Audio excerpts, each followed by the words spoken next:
again. RPN is not responsible for the views, actions, statements, or opinions of its guests, advertisers, or even its viewers. The information contained in this program is not to be confused with medical or legal advice. An appearance on this platform is not necessarily an endorsement, but as always, we encourage you to do your own research. Enjoy the show.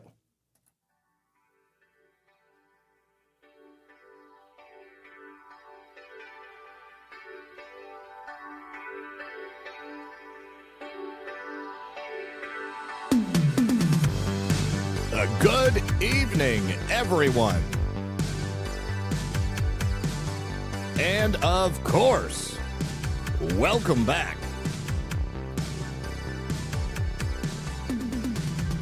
Hello, friends. It's time for another very exciting episode of Red Pill News Live. Thank you, everyone, for joining us.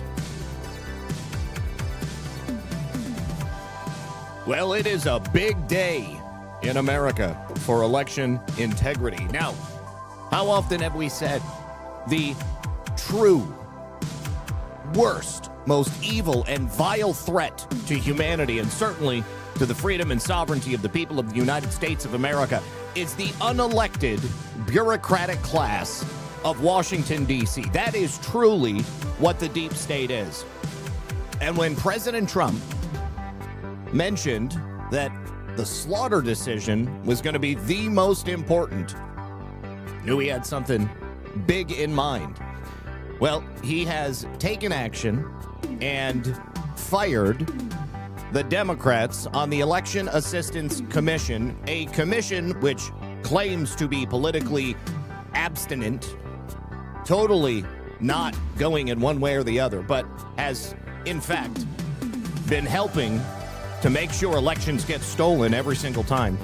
Well, now President Trump will be able to appoint new people to that commission, people who will be sympathetic to the needs of America and to the idea of election integrity.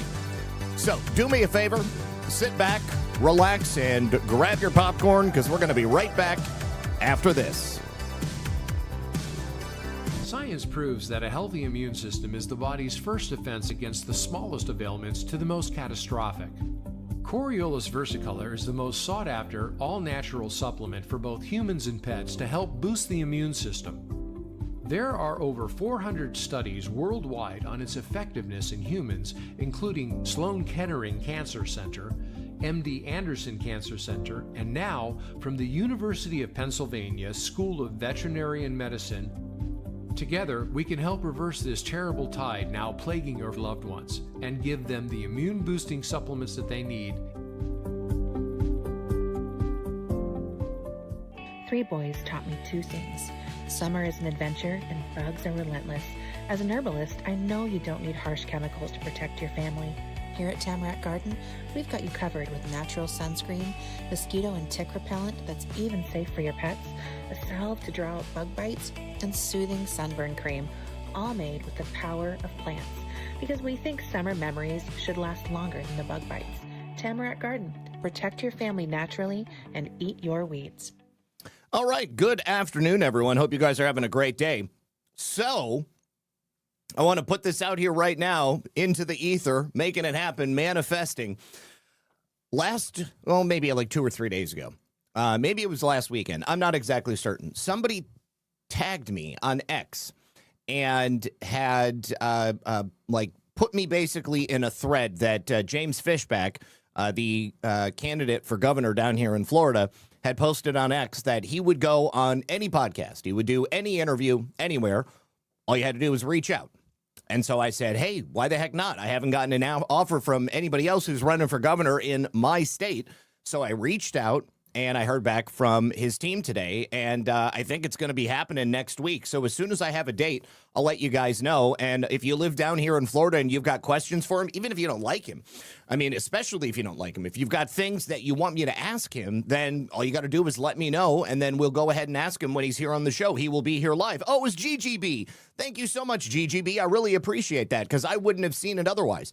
So anyways, I am looking forward to this because obviously I think that anybody who's willing to go on my little old podcast definitely deserves to have a conversation with me. So thank you, Gigi. I appreciate that. Looking forward to being able to have that conversation with James Fishback. And I'll put it out there. Anybody else who's running for governor down here in Florida, whether it's Byron Donalds or Lieutenant Governor Jay Collins, you guys let me know, and I will have the time for you right here.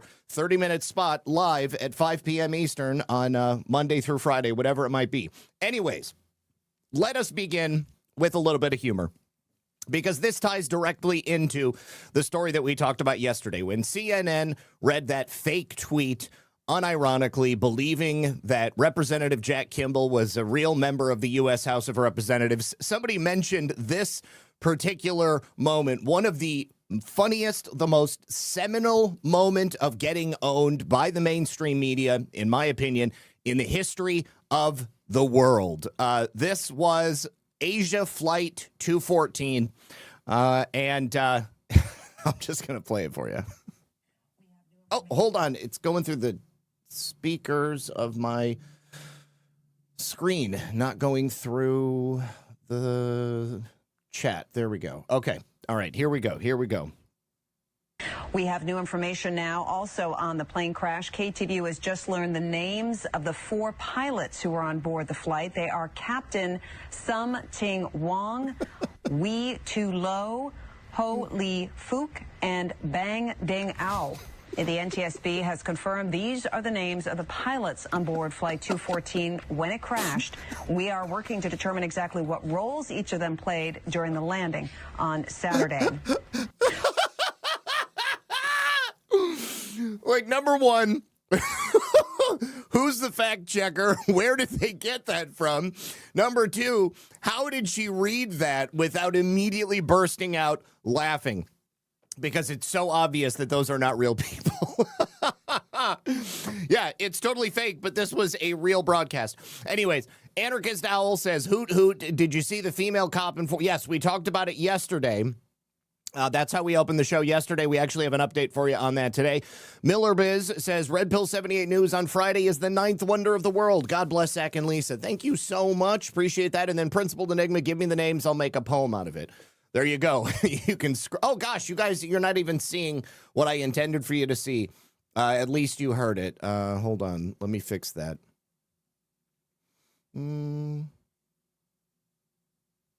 Okay, there we go. Asiana Flight 214. Okay. Now, moving on. Just before going live, we got an announcement from Secretary of State Marco Rubio that he and the State Department are launching an international crackdown looking to go after far left-wing political terrorism, which is quite literally what Antifa is comprised of. It is convening this effort with more than 60 countries, and it looks like they are going to be meeting together so that they can coordinate exactly what they're going to be doing. Now, we've already had Antifa be labeled by President Trump as transnational criminal terrorist organizations. 4 European groups have just now been labeled as supporters of Antifa. So let's go ahead and take a listen. He did speak a little bit earlier today. I'm not sure if this clip is that, but let's look. Jillian Turner tells us why she's at the State Department tonight. Good evening, Jillian. Good evening to you, John. Secretary of State Marco Rubio is focusing in now on U.S. counterterrorism efforts here at home and around the globe. Right now, the State Department is focusing on what it is calling far left political terrorism. This carried out by groups that fall under that Antifa umbrella. Rubio is convening next week here a group of senior ministers from more than 60 countries. He has invited them to Washington, hoping to crack down on far-left terrorism, which the department now tells us has surged in the U.S. and Europe since as far back as 2016. Far-left political terrorism has been a threat that existed for a very long time, but it has gone unaddressed. And we're making sure that we solve that problem. The terrorist actions that those groups are taking, including kidnappings, including the targeting of critical infrastructure. That's what we're focusing on. President Trump designated Antifa a domestic terrorist organization in a 2025 executive order. Then last December, Secretary Rubio slapped foreign terror labels on 4 European groups aligned with Antifa, and he said to expect more. If the group's involved in firebombing, if there's anybody involved in, activities such as that could potentially inspire or lead to violence in the United States, we're going to designate them. Officials tell us they have, over the past year, quote, taken unprecedented steps to dismantle transnational far left and anarchist terrorism. They also say since the October 7th Hamas terror attack on Israel, these far left groups have increasingly converged with anti-Semitic groups like Hamas, the Muslim Brotherhood, and Iran-backed actors. These are bad people. These are people that want to destroy our country. We're not going to let it happen. So ahead of Secretary Rubio's summit next week, as you mentioned, John, some European leaders are balking. They say their countries have no affiliations with Antifa, no representatives of Antifa inside their country. In response to this, officials tell us tonight not to be fooled. They say far-left terrorists may be diffuse, but they run a, quote, well-established international network. John. All right, so a very clear message. What I love about this is that what we have seen for the last decade or so, Western nations designating far-right extremism when quite often it was merely like the most milquetoast, middle-of-the-road people who simply did not want to go as far to the left as the politicians did. That focus has now shifted onto something that is truly a danger to Western society, borders, republics, and, of course, conservatism and life itself. So this is a very, very good sign, and it is just another escalation. Rather than going after terrorism, going after communism, going after so-called right-wing extremism, let's go where the money really is, because these people are diffuse, as they said, and they have been controlling the world for far too long. Let's see. Will to Push Forward says, leaky bum? Is there a leaky bum around?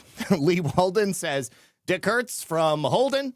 And then C.K. Felt says, sending a little something to celebrate with you. Just delivered my first big cookie order with a local restaurant. Excellent. Good for you. And thank you very much for those cookies. I really appreciated that at Garth. They were delicious. Okay, so also thank you to Sean Joe for the cookie. Thank you to No Thanks Joe, who says, thanks for your great work, Lisa and Zach. Appreciate the past week of work, and I hope that you both have a really great weekend. God bless you both, and be safe all. Thank you so much. Sean Joe, thank you for 2 more cookies and a can. I really appreciate that. Oh my gosh, do I see in the chat that it is Claire Cat's birthday? Happy birthday to Claire Cat, you guys. Please welcome her, as she is always hanging around with us, having a good time, and thank you very much. Now, considering the dangers of Antifa and how deeply embedded this far left-wing extremism is, I was not surprised to see that President Trump's greatest nemesis in the Antifa left-wing terror designated world of far-left extremism was none other than Norm Eisen as the legal representative for the former Olympian David Hearn. David Hearn is the guy who was busted tearing up the lining of the Lincoln reflecting pool, and he is now facing 10 years in prison.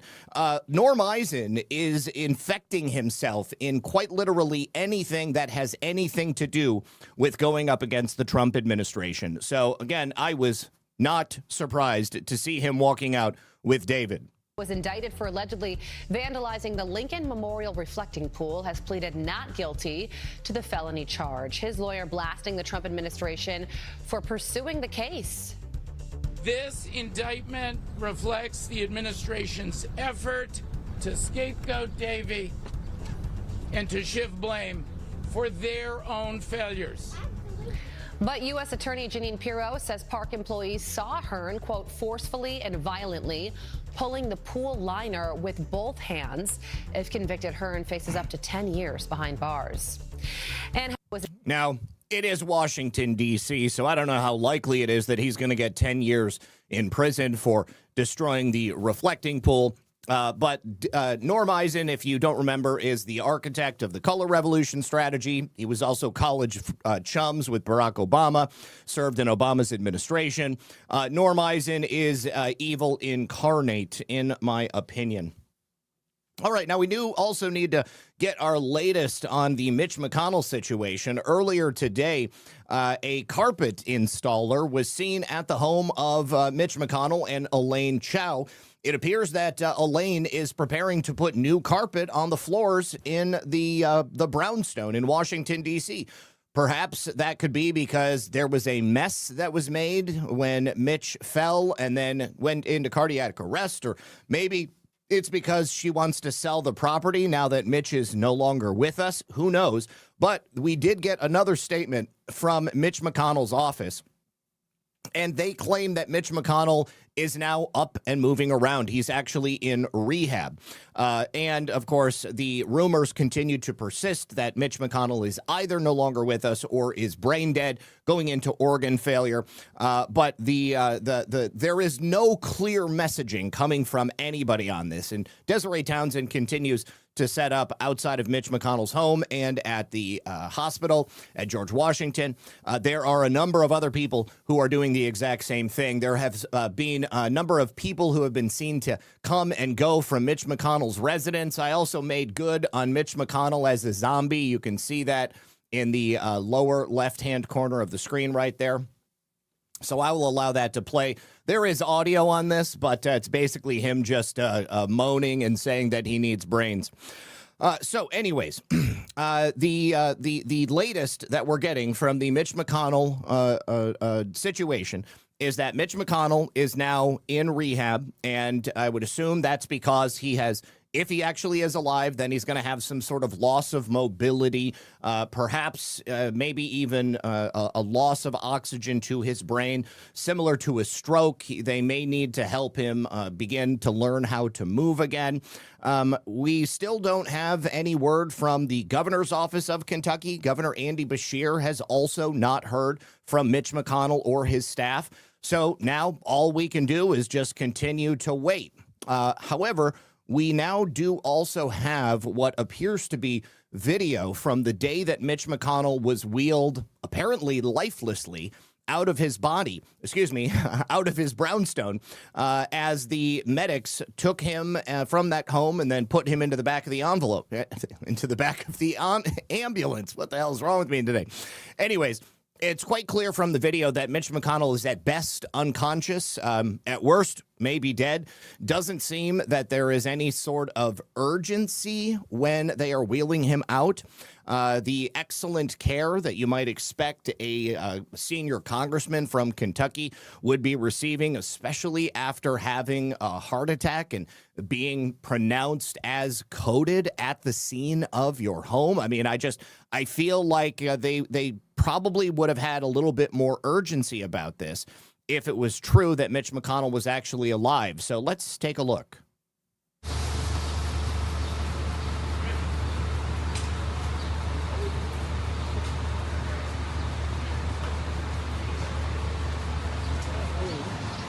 Not riding with him. He's not moving at all. And that's it. That's as much as we have from Mitch McConnell in terms of proof of life. Now, this neighbor was handed over to CNN, and apparently it was shot by a neighbor. This was taken during the movement of his body around 8:30 a.m. There were there was a fire truck. There were two ambulances. There were also Capitol Police who were on scene and were actually blocking the street to make sure traffic didn't come down. When the neighbor themselves asked the officers what was happening, they said only that it was a medical emergency, and they refused to say whether or not it was even Mitch McConnell. I'm not too surprised about that. But the neighbor then eventually learned from another civilian that was on the scene that the person who suffered that medical emergency was Mitch McConnell, and that when they wheeled him out, he was not wearing an oxygen mask. Healthcare providers in the chat, if somebody has a heart attack in their home and they have to be resuscitated and then they are rushed to the hospital, is it protocol to put them on oxygen, especially considering that if their heart had stopped, likely their brain would not have been receiving oxygen for some period of time? I believe, and thank you, Eleanor, I believe that most likely the people giving life-saving care to the person who just had a heart attack, they would want to get as much oxygen into that person's body as quickly as possible. So, anyways, the neighbor said that they asked the officers what was going on. And the officers responded there was a medical emergency. And yes, I see multiple people confirming in the chat that this is standard care. Now, again, I'm not a healthcare provider, so I wanted to make sure before I just went spouting off at the mouth. But when the neighbor inquired whether or not it was Mitch McConnell, they said, well, we can't tell you if that's Mitch McConnell or not. So then the neighbor spoke to another eyewitness who said that, yeah, I definitely saw that it was Mitch McConnell's face on that stretcher. He definitely wasn't wearing an oxygen mask. The neighbor and the video had not previously been reported. For whatever reason, they didn't want to turn it in right away. Seems like most people would have been like rushing to the internet. But they do offer us new details and a little bit of circumstance that we did not have before because the whole thing seems to be shrouded in mystery. For whatever reason, Mitch McConnell's staff doesn't want to give us any more information than what they've given us. Now, that is actually a problem.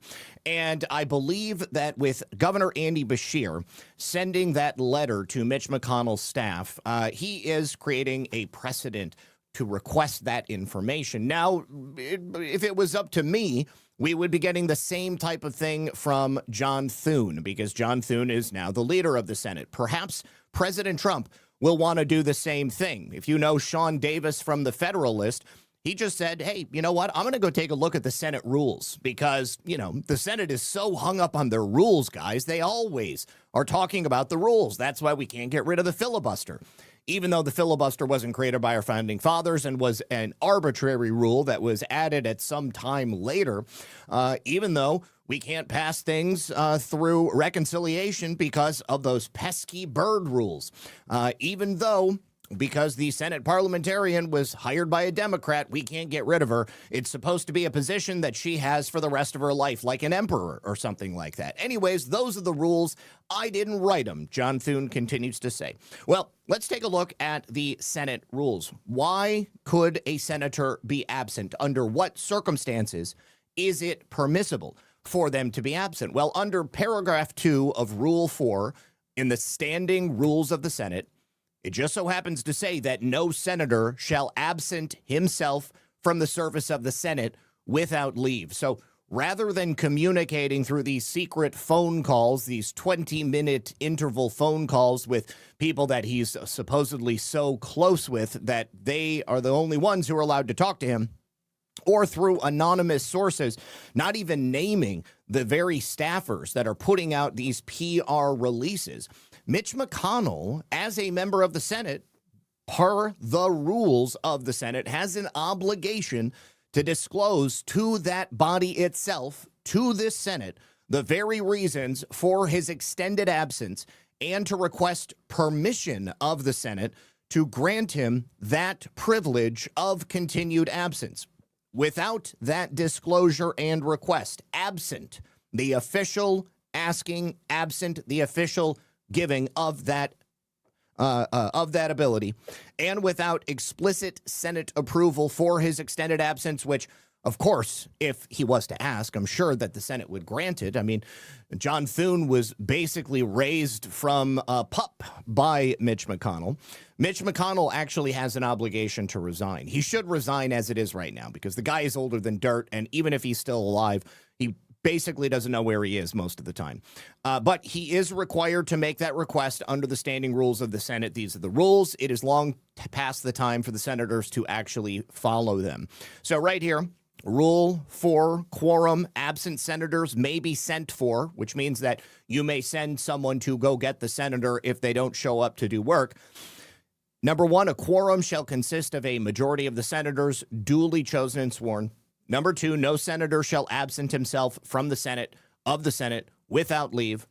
Number 3, if at any time during the daily sessions of the Senate a question shall be raised by any senator as to the presence of a quorum, the presiding officer shall forthwith direct the secretary to call the roll and shall announce the result, and these proceedings shall be without debate. And number 4, whenever upon such a roll call it shall be ascertained that a quorum is not present, a majority of the senators present may direct the sergeant at arms to request, and when necessary, to compel the attendance of the absent senators, which order shall be determined without debate, and pending its execution, and until a quorum shall be present, no debate nor motion, except to adjourn or to recess pursuant to a previous order entered by unanimous consent, shall be in order. So quite literally, anyone who sits in the Senate could, the next time they meet, which, what is it, not till the 13th. Guys, they're still on vacation. I almost forgot. So the next time they meet, anybody in the Senate might be so inclined as to ask for a quorum. They would go ahead and vote. And then once they find out that, they don't have the people they're supposed to have there, somebody could request the sergeant at arms to actually go get Mitch McConnell. Wouldn't that be something if he went to go get Mitch McConnell and then find out that Mitch McConnell was actually dead, or that he's in a coma, or that any other number of things could have happened to him? Now, another thing that Desiree Townsend said on X was that she and many other people in Washington, D.C. are aware that Mitch McConnell has leukemia. That was the first time that I had heard it. But, there are some signs. I mean, obviously, he's been sick. He's been slow, hasn't been able to walk. He's had strange bruises and those sorts of things, obviously taken falls. If you're getting chemotherapy, then people tend to get weaker and they have problems with balance. So if that's the case, obviously, God be with you, Mitch McConnell. But again, just another reason why he should not be serving in the Senate any longer. All right. Also, earlier today, President Trump once again reiterated the fact that he is not going to sign any legislation, this time specifically the 21st Century Road to Housing Act, which has passed with overwhelming bipartisan support. But he's not going to sign anything because the Senate continues to refuse to pass the Save America Act. President Trump is saying that he won't sign this bill in protest over the fact that the United States is not capable of passing the Save America Act, which is currently polling at 97% among Republicans and at very high percentages within the non-politician Democrats, President Trump said. The act states quite simply that to vote, a person must show voter ID, proof of citizenship, and that there will be no more crooked, corrupt, and destabilizing mail-in ballots, exceptions for military, disabled, illness, and travel. Still, the bill will automatically become law on Saturday unless President Trump vetoes it. Previously, House Speaker Mike Johnson said there won't be a veto, and Trump was just trying to decide whether or not he's actually going to sign it.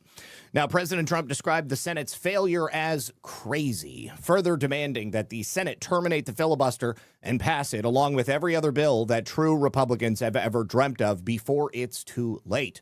Now, if you'll remember, back in November, President Trump read off a list of bills that the GOP could pass if they nuked the filibuster, which included, of course, voter ID requirements, the banning of mail-in voting, banning of cashless bail reform, ending transgender insanity in women's sports, ending taxpayer-funded benefits for illegal aliens. But none of those things seem to be anything that John Thune or the rest of the Senate have any desire in getting done. He also noted that the Democrats will, of course, immediately terminate the filibuster after the midterms if they do actually take power in the Senate. They've said it themselves. He said, I will no longer be able to call them Democrats again. The title of dumb will revert to the Republicans who allowed this horrible calamity to happen to our party and our nation itself. So this is President Trump's full statement. And let me say thank you to several people. Thank you so much. Thormock says, Zombie Mitch is awesome. Glad you like it. There's actually two different versions of Zombie Mitch in here. So there's like the really decaying Zombie Mitch, which we've got right here. And then there is a slightly less dead version of Zombie Mitch, but then he kind of starts to fall apart on camera. He says, brains and power. Okay, anyways. I made several different versions of them. Okay, and then also thank you to C to Shining Sea, who says, TGIF, McConnell Watch, thanks for all the years of your hard work, Zach. Thank you very much. I appreciate that. Denise Ann says, Zach, are you going to post that McConnell zombie so we can watch it? We need to make these people very uncomfortable until they tell us the truth. I will go ahead and post it on X after the show. Surter says, I've had more than my fair share of heart attacks. 100% of the time I was oxygenated. It seems like the only smart thing to do. Also, Anarchist Owl, when I was doing it, the unless someone on scene can pronounce it, the person is dead, usually a doctor. You are supposed to keep providing care until you find someone who can. Yes, that is correct. CK Felt says, my daughter is liberal since attending college. She's got a nurse now. No, she's a nurse now, and she brought up the McConnell thing. Things like this make even the left question the false narratives. So there is some good. I absolutely agree, 100%. The same as I was saying yesterday with the theft of the mayor's race in Los Angeles. Left and right both agree that election appears to have been stolen. AOB 22 says EMTs moving too casually and intubation at the scene would have been appropriate. The only time we move slow is because they were dead. That was another thing I was totally thinking. And then Lee Walden says, I always thought old bitch would be alone on the 3rd floor staircase and gravity would handle the rest. I know, that's cruel. It is a little cruel, Lee. Okay, so President Trump's full statement. I will not sign the housing bill, which has been fully approved by Congress and sent to the White House in protest over the fact that the United States Senate is not capable of passing the Save America Act. Polling at 97% with the Republican Party and very high within the non-politician Democrats. The act states, I already read that part, so I'm going to jump ahead. The Save America Act non-passage is crazy and a serious threat to any politician who votes against it. If the Democrats or any rhino worse working with them do not allow a positive vote on Save America, terminate the filibuster, and pass this and every other bill that true Republicans have ever dreamt of, in addition to the upcoming budget bomb and the 1929 catastrophic-style debt ceiling bill, the Democrats will terminate the filibuster if and when they ever get the chance to do so in their very first hour. And I will no longer be able to call them Democrats again. That title of dumb will revert to the Republicans who allowed the horrible calamity to happen to our party and our nation itself. Make America great again, President Donald J. Trump. Now, to be clear, President Trump is not just being hyperbolic in this statement. The chairs of the Black, Hispanic, and Progressive caucuses all announced their plans to not only get rid of the filibuster, but also to pack the Supreme Court. And that is something that is going to happen as soon as they are able to take over the Senate, if they are able to do so in the midterms. So a proposed resolution calls to end so-called racial discrimination in voting and elected representation and ensure that all eligible Americans are able to vote, nuke the filibuster's 60-vote threshold in the Senate, and structural changes to the Supreme Court, which includes expanding the size of the court and then also putting in term limits on justices. And they also called the court far right, which I think is hilarious because they are anything but. But the court's far-right supermajority poses a serious threat to any future attempts by Congress to realize the promise of a multiracial democracy, rein in executive power, champion workers' rights, protect voting rights, and restore and strengthen the federal protections against racial discrimination and the Voting Rights Act. Whew. Now, President Trump said if they are successful in doing these things, then the Republican Party is dead, and he is absolutely correct. Personally, I don't know. Let's just see how far we can push it. I am dissatisfied with the job that our elected officials do, and elected is a term that I use loosely at this point.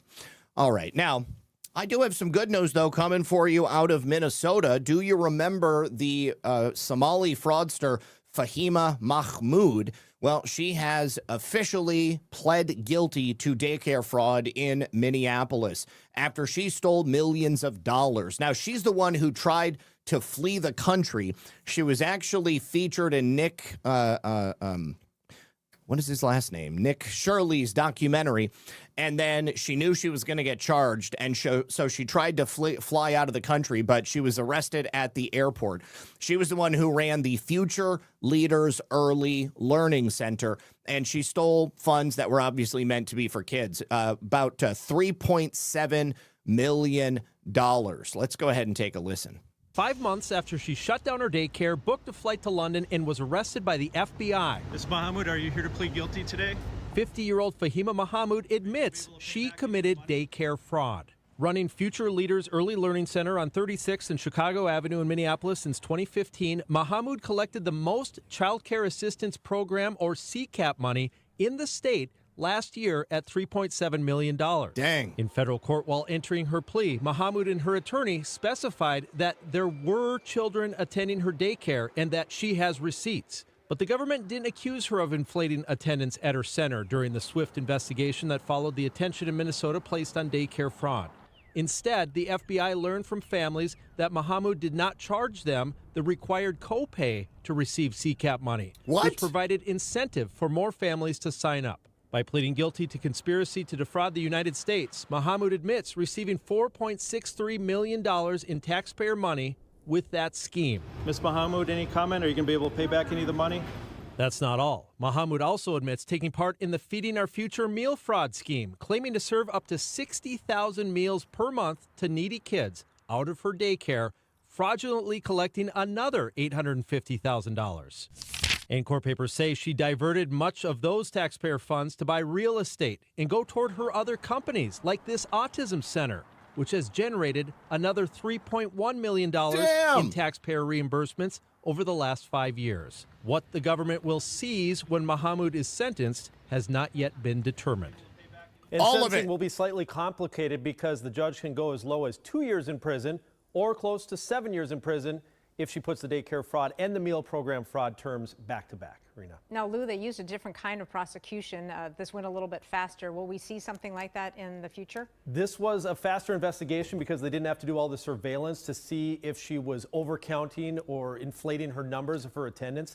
She wasn't making the parents pay their share of the reimbursement in order to get more of them to sign up. If there's other ones just like that, it's a quick way that they could charge more people daycare fraud. All right, Lou. Thank you. Quick trial. Quick trial.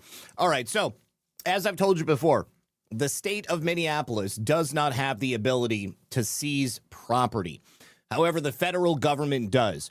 Based upon the amount that she stole from the federal government, I would imagine that every single piece of real estate or physical property that she owns is likely going to be seized. So I look forward to seeing what that is. And please, I hope she gets 7 years in prison. We'll see how that one goes, though. Thank you so much to Sean Joe for 2 cookies. And thank you to Filter Dog. Says, time for term limits yet. Term limits in the Senate? I doubt that they're ever going to give themselves term limits. All right. Now, speaking of Nick Shirley, this morning he dropped a brand new 53-minute documentary exposing the same type of fraud in the state of New York. Big surprise. He went and found at least $190 million in fraud in New York. And he said that these people are using the elderly and the needy to commit this same type of fraud we saw in Minnesota, in Maine, and in Ohio. They are using personal home care scams, and your taxpayers are paying for elderly Koreans and Chinese to play ping pong, to do Tai Chi, and the fraudsters are giving kickback money to those people who enroll. So let's watch the first couple of minutes of this video, and then I have another clip where Nick actually is confronting one of these people committing the fraud. It's interesting how we have one type of fraud in one immigrant community in a certain part of the country, and then another type of fraud in another immigrant community in another part of the country. The one thing that seems to be lining up is that people seem to emigrate to the United States so that they can rip us off.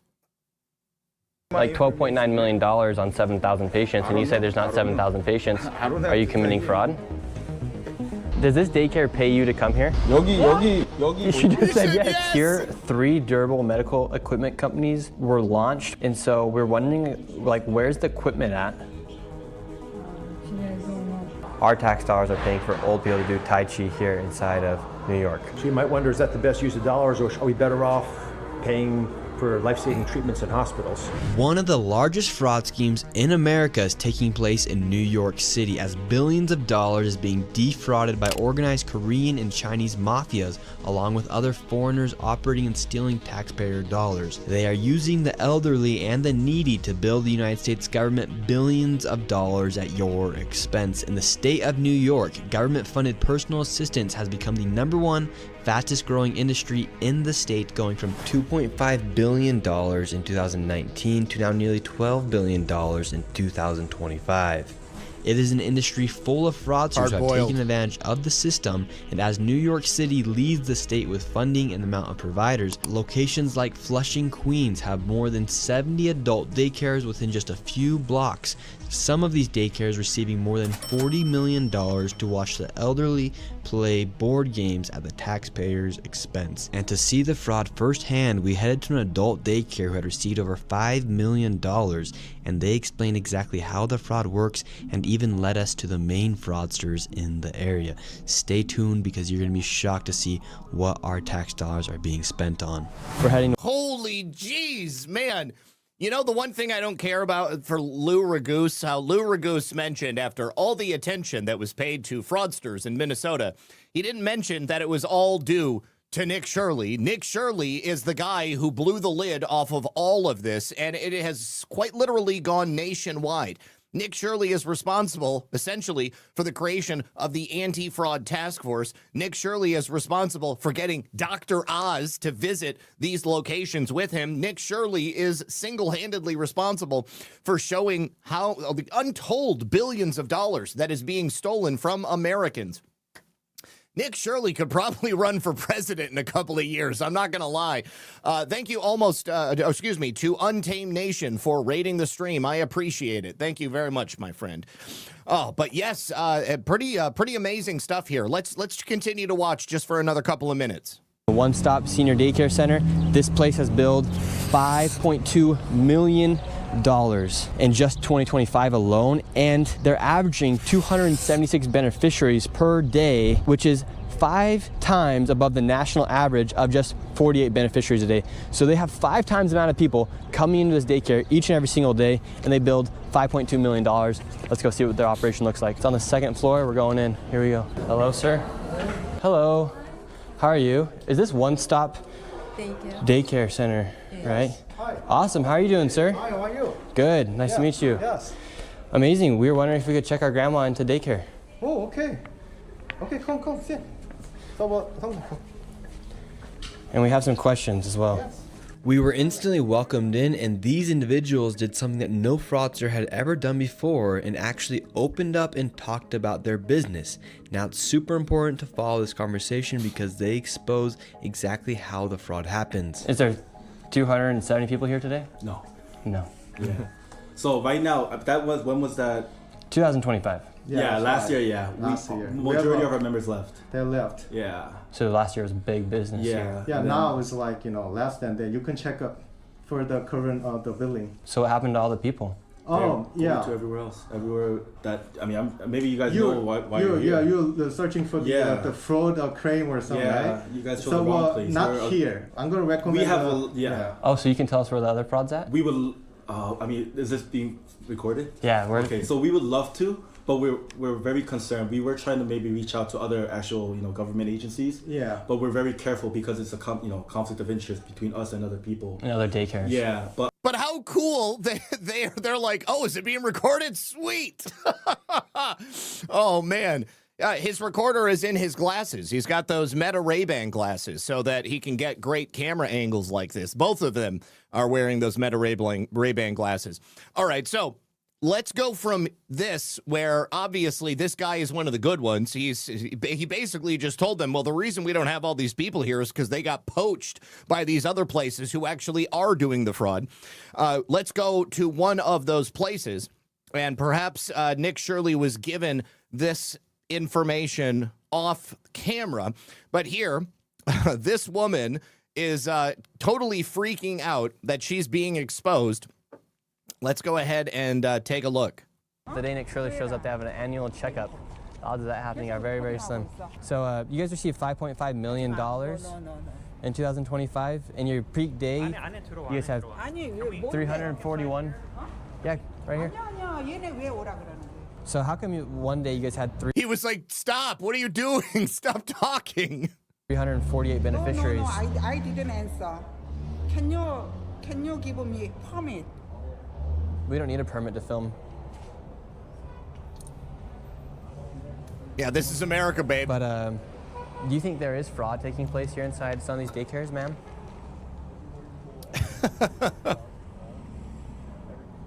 Can you give me your ID? Everybody, can you give me your ID? Yes, sir. Give me your ID. Yeah. Okay. So give each other your IDs. Give her your ID as well. Give me your ID first. No. So I'm not gonna give you my ID. My name's Nick Shirley. I have nothing to hide. For you guys' benefit, it would help if you guys could just answer. I don't want to benefit. I don't What's think you an understand what I just said. What's so, $5.5 million? Have a good day. Yeah. Have a good day. Are you guys committing fraud by chance? No. We just want to know what that $5.5 million is being used for. And look, around here you'll see lots of nice cars. Range Rover's pulling up right here.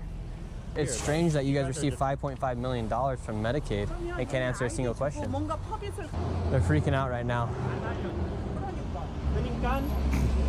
Jig is up! Jig is up! Decide right now. What do you want to do? You speak English, sir?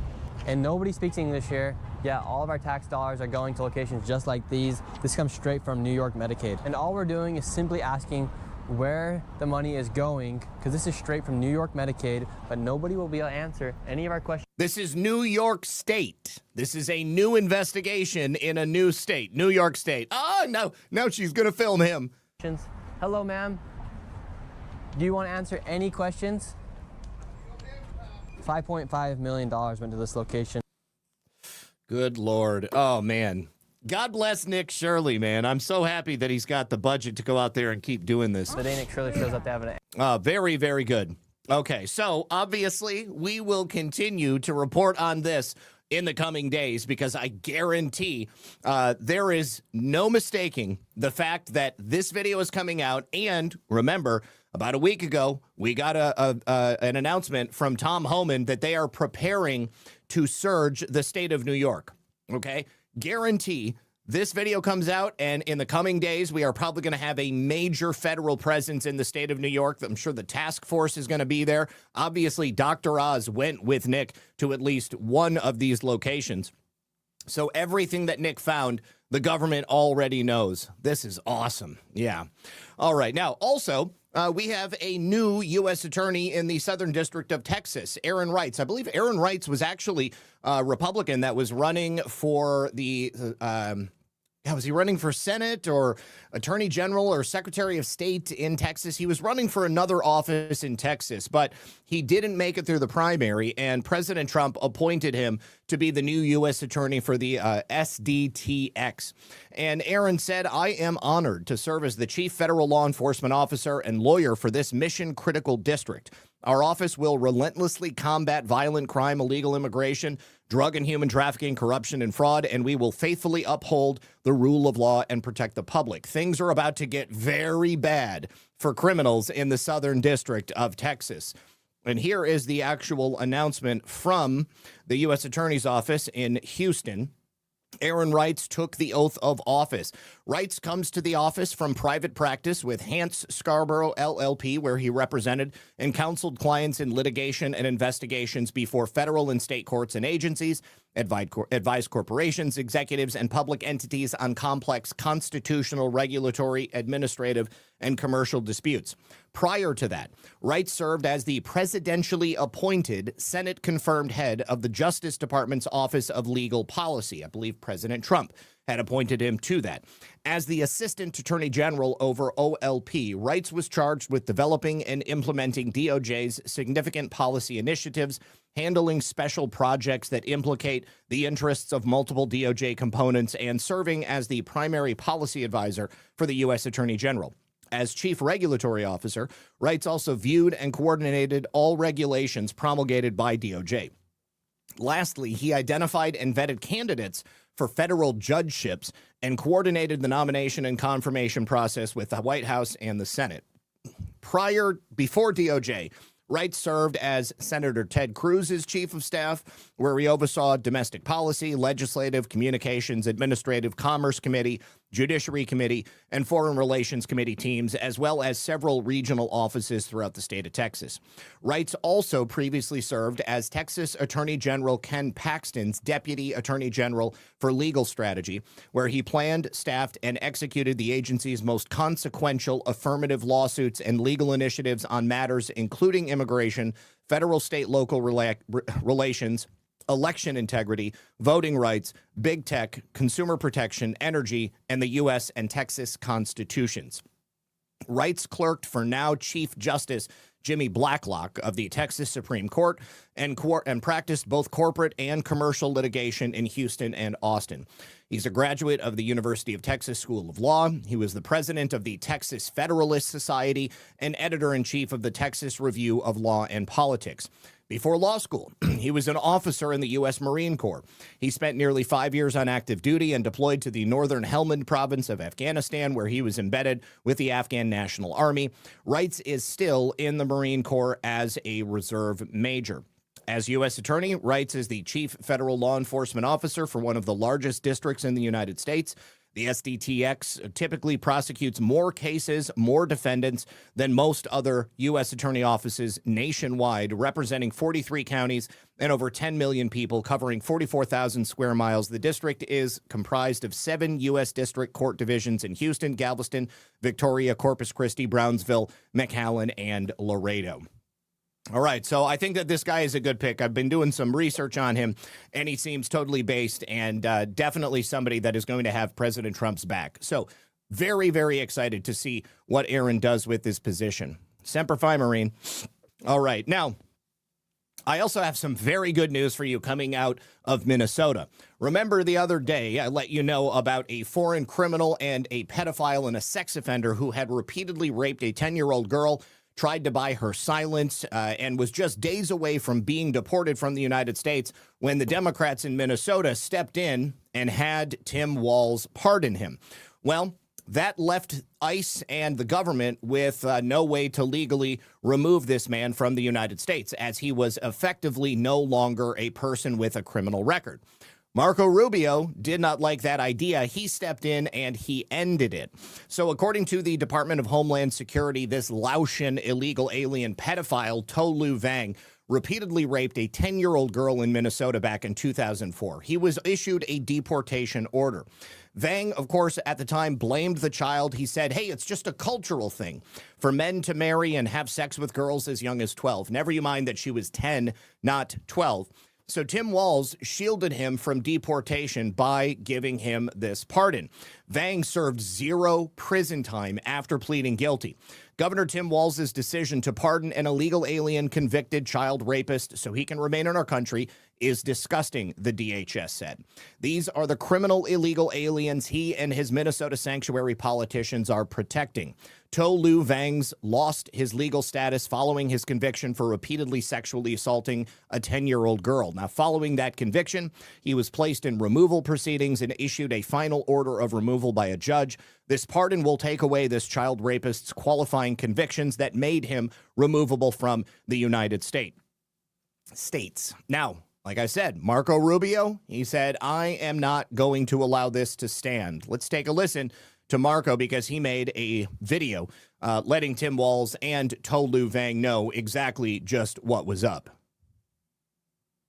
Just weeks ago, a convicted sex offender and a foreign national was shielded from deportation by the governor of Minnesota. Laotian national Tolu Vang was convicted of repeatedly sexually abusing a 10-year-old girl in the state of Minnesota. He even tried to pay his victim for her silence, and he called his heinous crimes a minor thing. Just days before this foreign sex offender was scheduled to be deported, Tim Walz, the governor, issued him a pardon, setting him free to once again endanger the children of America. Well, this week I revoked his legal status in the United States, and as a result, federal agents took him into custody, and as of today, he has been removed from the United States. Because of our action, this foreign criminal will never pose a threat to any American ever again. Americans must never be forced by their elected leaders to live alongside foreign sex criminals who have no right to begin with to reside in our country. This administration will always stand with the American people and defend them from violent criminals. Thank you so much, Secretary Rubio, for doing the right thing and having this guy removed. What's great is that it's not like he's going to be removed. They've already arrested him. They've already put him on a plane, and he's already on his way back to Laos. Now, he hasn't been there in so many years. I don't know that he's going to have any family when he gets there. I don't know that he's going to have anywhere to live. Maybe the Laotian authorities are going to want to put him in prison for what he did here in the United States. So we will see what happens. And I am very, very excited to see that Tolu Vang is no longer going to be present in the United States and able to terrorize the citizens of this community or victimize any more young girls. All right. Now, before we continue, I just have a very brief message from our friends over here on Rumble. Let me get it pulled up and say, if you haven't yet, do me a favor, please hit that like button. It would be awesome. Hit the thumbs up, hit the heart, whatever it might be. All right, you guys, if you've got a dog at home, that is not what I wanted to do. If you've got a dog at home, you already know they're a lot more than just a pet. They are part of the family. They are your best friend. Well, it turns out that America's founding fathers actually felt the exact same way. You might not know this, but George Washington, Thomas Jefferson, and several other of the men who helped build this country all had loyal pets by their sides, all dogs.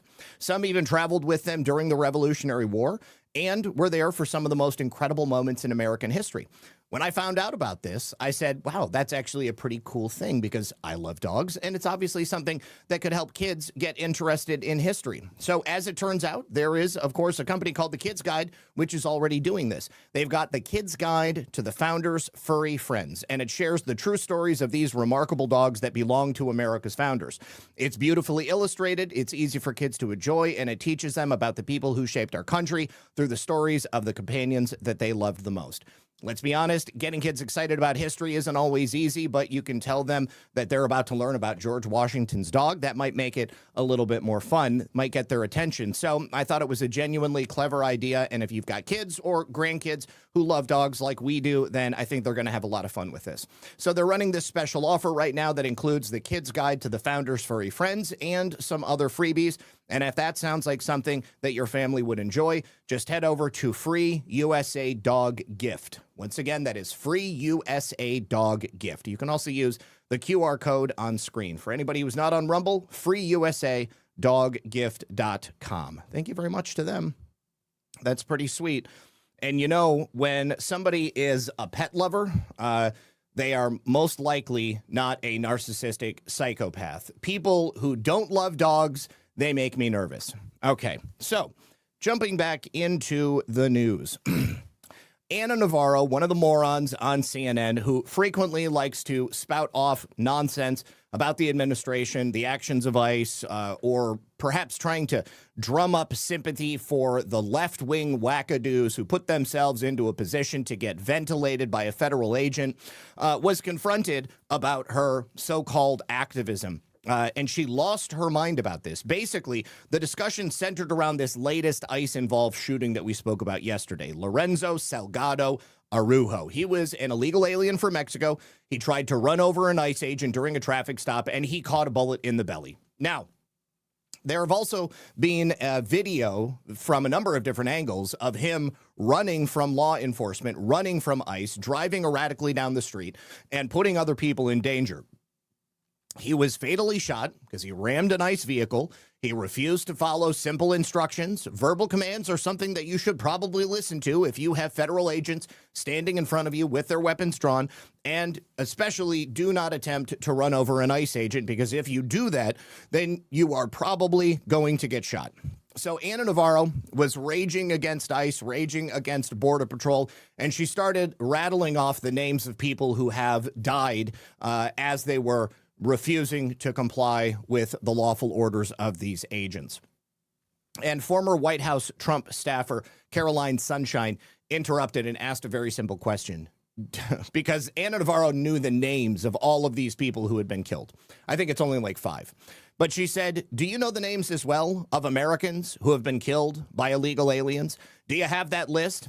But she, of course, refused to say any of those people's names. She said, I know some of their names. I don't have the list, but I do know some of their names. But when pressed, she could not list off a single name. She said, this is not me doing a contest of whether you know the names or whether I know the names.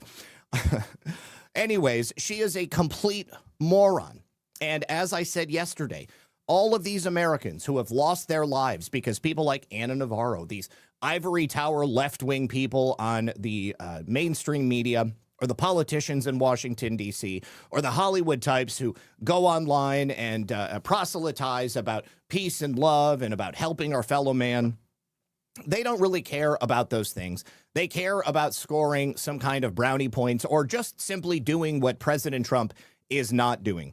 as an example, here's an update on Bekzad Azarov, the foreign national illegal alien who was driving that truck, which drove into a truck that was being driven by a 21-year-old man.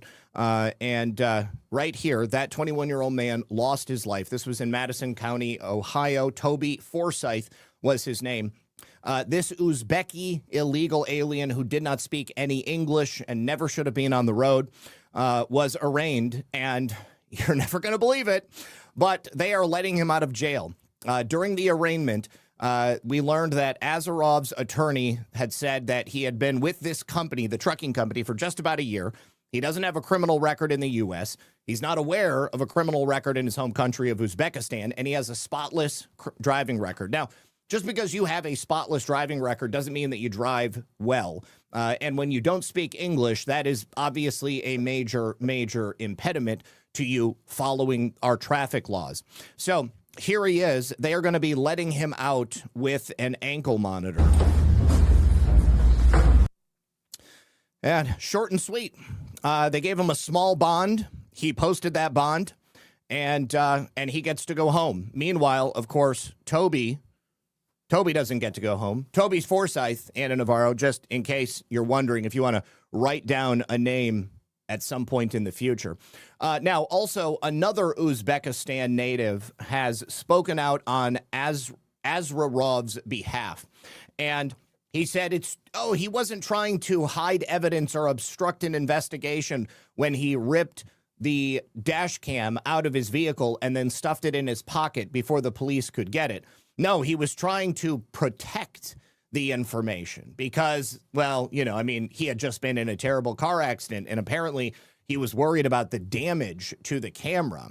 Okay, yeah, nobody is buying that. That is total bullshit. But, this is obviously pretty frustrating. They indicted the Attorney General of the state of Louisiana, tried to give her a $400,000 bond. In America, if you're an illegal alien, you can just kill an American citizen. And if you can post a $500 bond, you're basically free to go. You're going to go home. So I don't know if he's going to if he's going to go back to Uzbekistan. But I sincerely hope, for the sake of Toby Forsyth's family, that this man faces justice. All right. Now, yesterday, there was some video going around of a man in New York firebombing 2 different churches in New York City. First thing I thought when I saw the video, well, first of all, I said, what an asshole, because he almost set 2 cats on fire. There were 2 cats that were inside of this fenced-in area in front of the church, and when he threw the firebomb, it was obvious that the cats freaked out. They didn't know what to do. Here, take a look, and you guys will be able to see this. This is why you...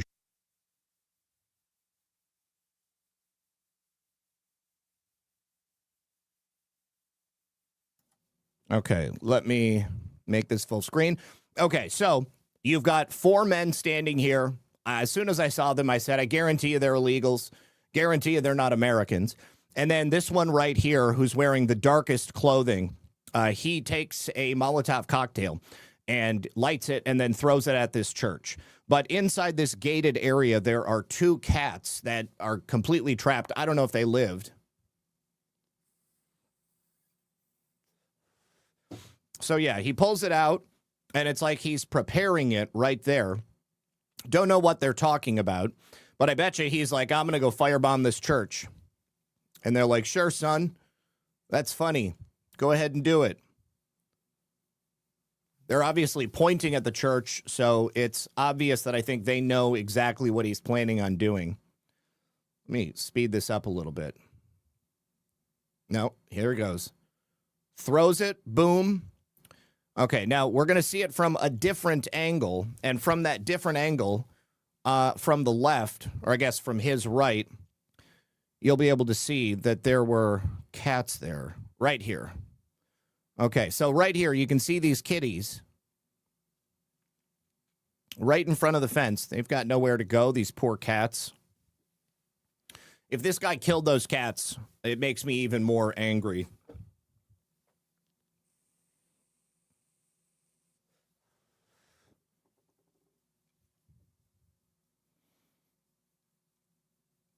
And you've also just got people walking down the street. I mean, this guy didn't even care. It just shows the brazenness, how little respect they have for us, especially in New York. They know that they can just come here, they can do whatever they want.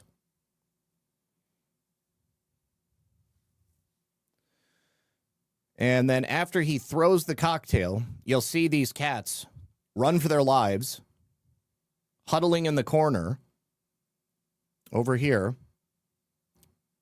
This guy's like, what the hell's wrong with you people? This guy's an American, I think. Anyways, so that was just one of the churches that he firebombed. And wouldn't you know it, of course, I was right. He is an illegal alien.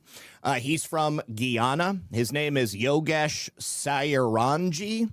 I believe that is like an Indian name. And Guyana is a complicated area. It's an island or no, wait, no, hold on. Is Guyana an island or is that just part of South America? Guyana. Okay, no, it is a country, but it borders the it's on the Atlantic Ocean. It's between Venezuela and Suriname. It also has a border with Brazil. What is the island that I'm thinking of? There is some other like little paradise type island nation that's over in that area. Anyways, doesn't matter. But he is a Guyanese citizen living here in the U.S. illegally. He's 36 years old, and they seem to have caught him pretty quickly. And surveillance footage at one of the church got him, as well as those three individuals. This was the Iglesia Bautista El Mesias Church, and he throws that Molotov cocktail. They get back in their car and leave the scene, and the Yogesh guy, he walks in another direction. The other guy, as he was walking by, clearly threw his arms up in exasperation. He was like, what the hell is your problem? And he was identified pretty quickly. The investigators say the cocktail bounced off the door and exploded on the ground, so there wasn't much damage to the building. And then he traveled to the Kingdom's Hall of Jehovah's Witnesses on 78th Street. He was on 75th when he threw the first bomb. And then he threw a second cocktail. That device also bounced off the door and exploded on the ground without doing any damage. A third incident was then discovered at 769 Rockaway Boulevard in Cypress Hills, but there was no damage to that building. So I don't know how they were able to identify him, but they did arrest him, apparently not too long after he was seen doing these things. Here is a local news story.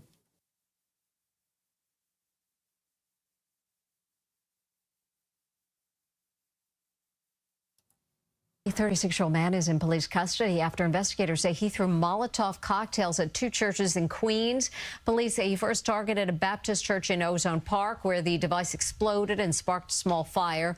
Officers say he then went to a Kingdom Hall of Jehovah's Witnesses in Woodhaven, where a second Molotov cocktail also exploded, causing another small fire. Both fires were quickly put out. No injuries were reported, and the suspect is now in custody. Okay, so I guess that this guy, when he was caught, he was very open about the fact that he committed these fire bombings. He was like, yeah, sure, I don't even care. But he was also arrested not that long ago. So he's got some type of violent history on top of the fact that he's here illegally. Of course, because this is New York, the fact that he was arrested twice in June on threats of making armed threats, charges of making armed threats. He was just released because Zoran Mamdani has this anti-law enforcement policy. And, of course, they don't work with ICE in the city of New York. So he targeted this church just before midnight, and I don't know if they've identified the other three men or if they even care. The other church, the Kingdom's Hall of Jehovah's Witnesses, that was less than a mile away. And then the other one that he threw was at the Exclusive Ambulette Service Transportation Corp. So that one was not a church. So I'm not so sure if he was intentionally trying to go after churches. Maybe he missed a church and hit the ambulance place, but they arrested him at a nearby deli at approximately 12:10 a.m., and then they recovered two additional Molotov cocktails from his backpack. So it's obvious that he was looking to continue doing this. He told investigators, I had two more in my bag. I was going to finish the job. Now, federal authorities had already identified him before the church attacks in connection with another firebombing on June 25th. That was at a smoke shop on Fulton Street in Brooklyn. At that incident, prosecutors say he threw an incendiary device described in the criminal complaint as a glass green bottle wrapped with screws and containing hair, rocks, and ignitable liquid, as well as other materials. He threw it into the store while he was wearing a Guy Fawkes mask, and the device was attached to 2 black plastic bags with gray tape. So the NYPD was able to identify him using facial recognition software. And they also had photographs of him from the unrelated arrests with the armed threats from June 16th. Now, the U.S. Attorney Ashlyn Miranda said he is also linked to at least 7 other acts of arson over only the last 2 weeks. And near the Kingdom Hall of Jehovah's Witnesses, Sairanj allegedly asked a group of men, "Do you want this institution to be turned into a mosque?" So he is also facing 2 pending state cases in other states. He's got one in Manhattan, and that is allegedly for throwing someone with a metal knuckle knife on June 12th. Another one in Queens, where he waved an axe at a man and threatened to cut his head off on June 16th. And he was described as a citizen of Guyana living in the U.S. illegally. Sairanj disputed this in court. He said he has a DACA renewal case in progress. Well, not any longer. Detectives are also investigating whether or not he's connected to a string of thefts of religious statues in the area.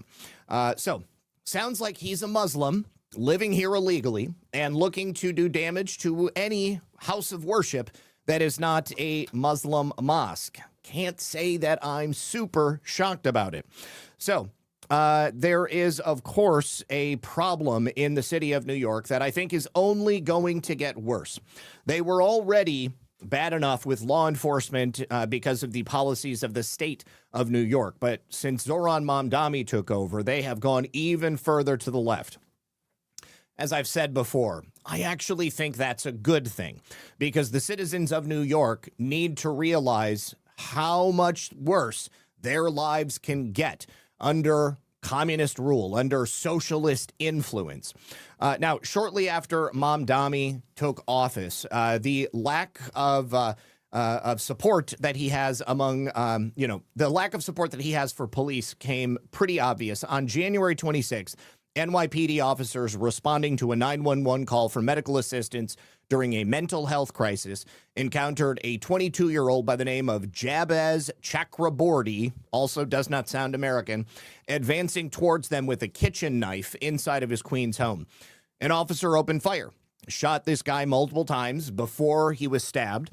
Mayor Mamdani visited Chakraborty in the hospital and spoke with his family.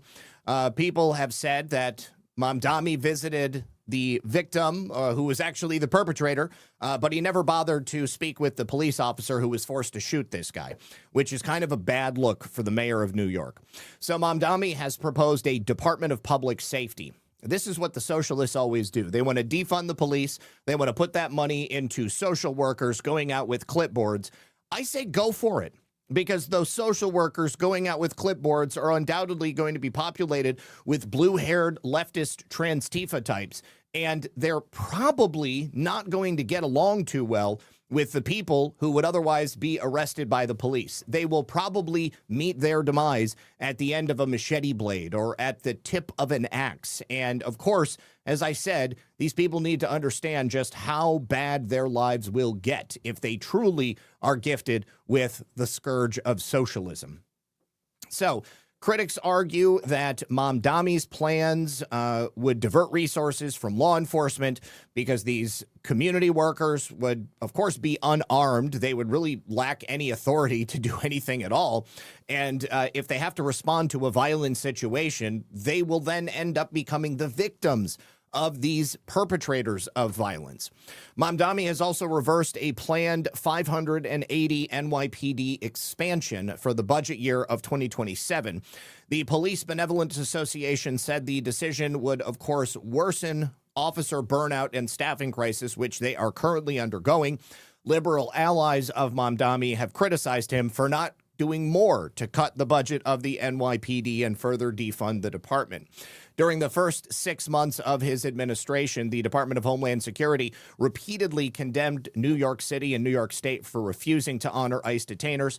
DHS said that New York's failure to honor these detainers since January 20th had resulted in the release of nearly 7,000 criminal illegal aliens statewide, and that includes sex offenders, murderers, and violent assailants.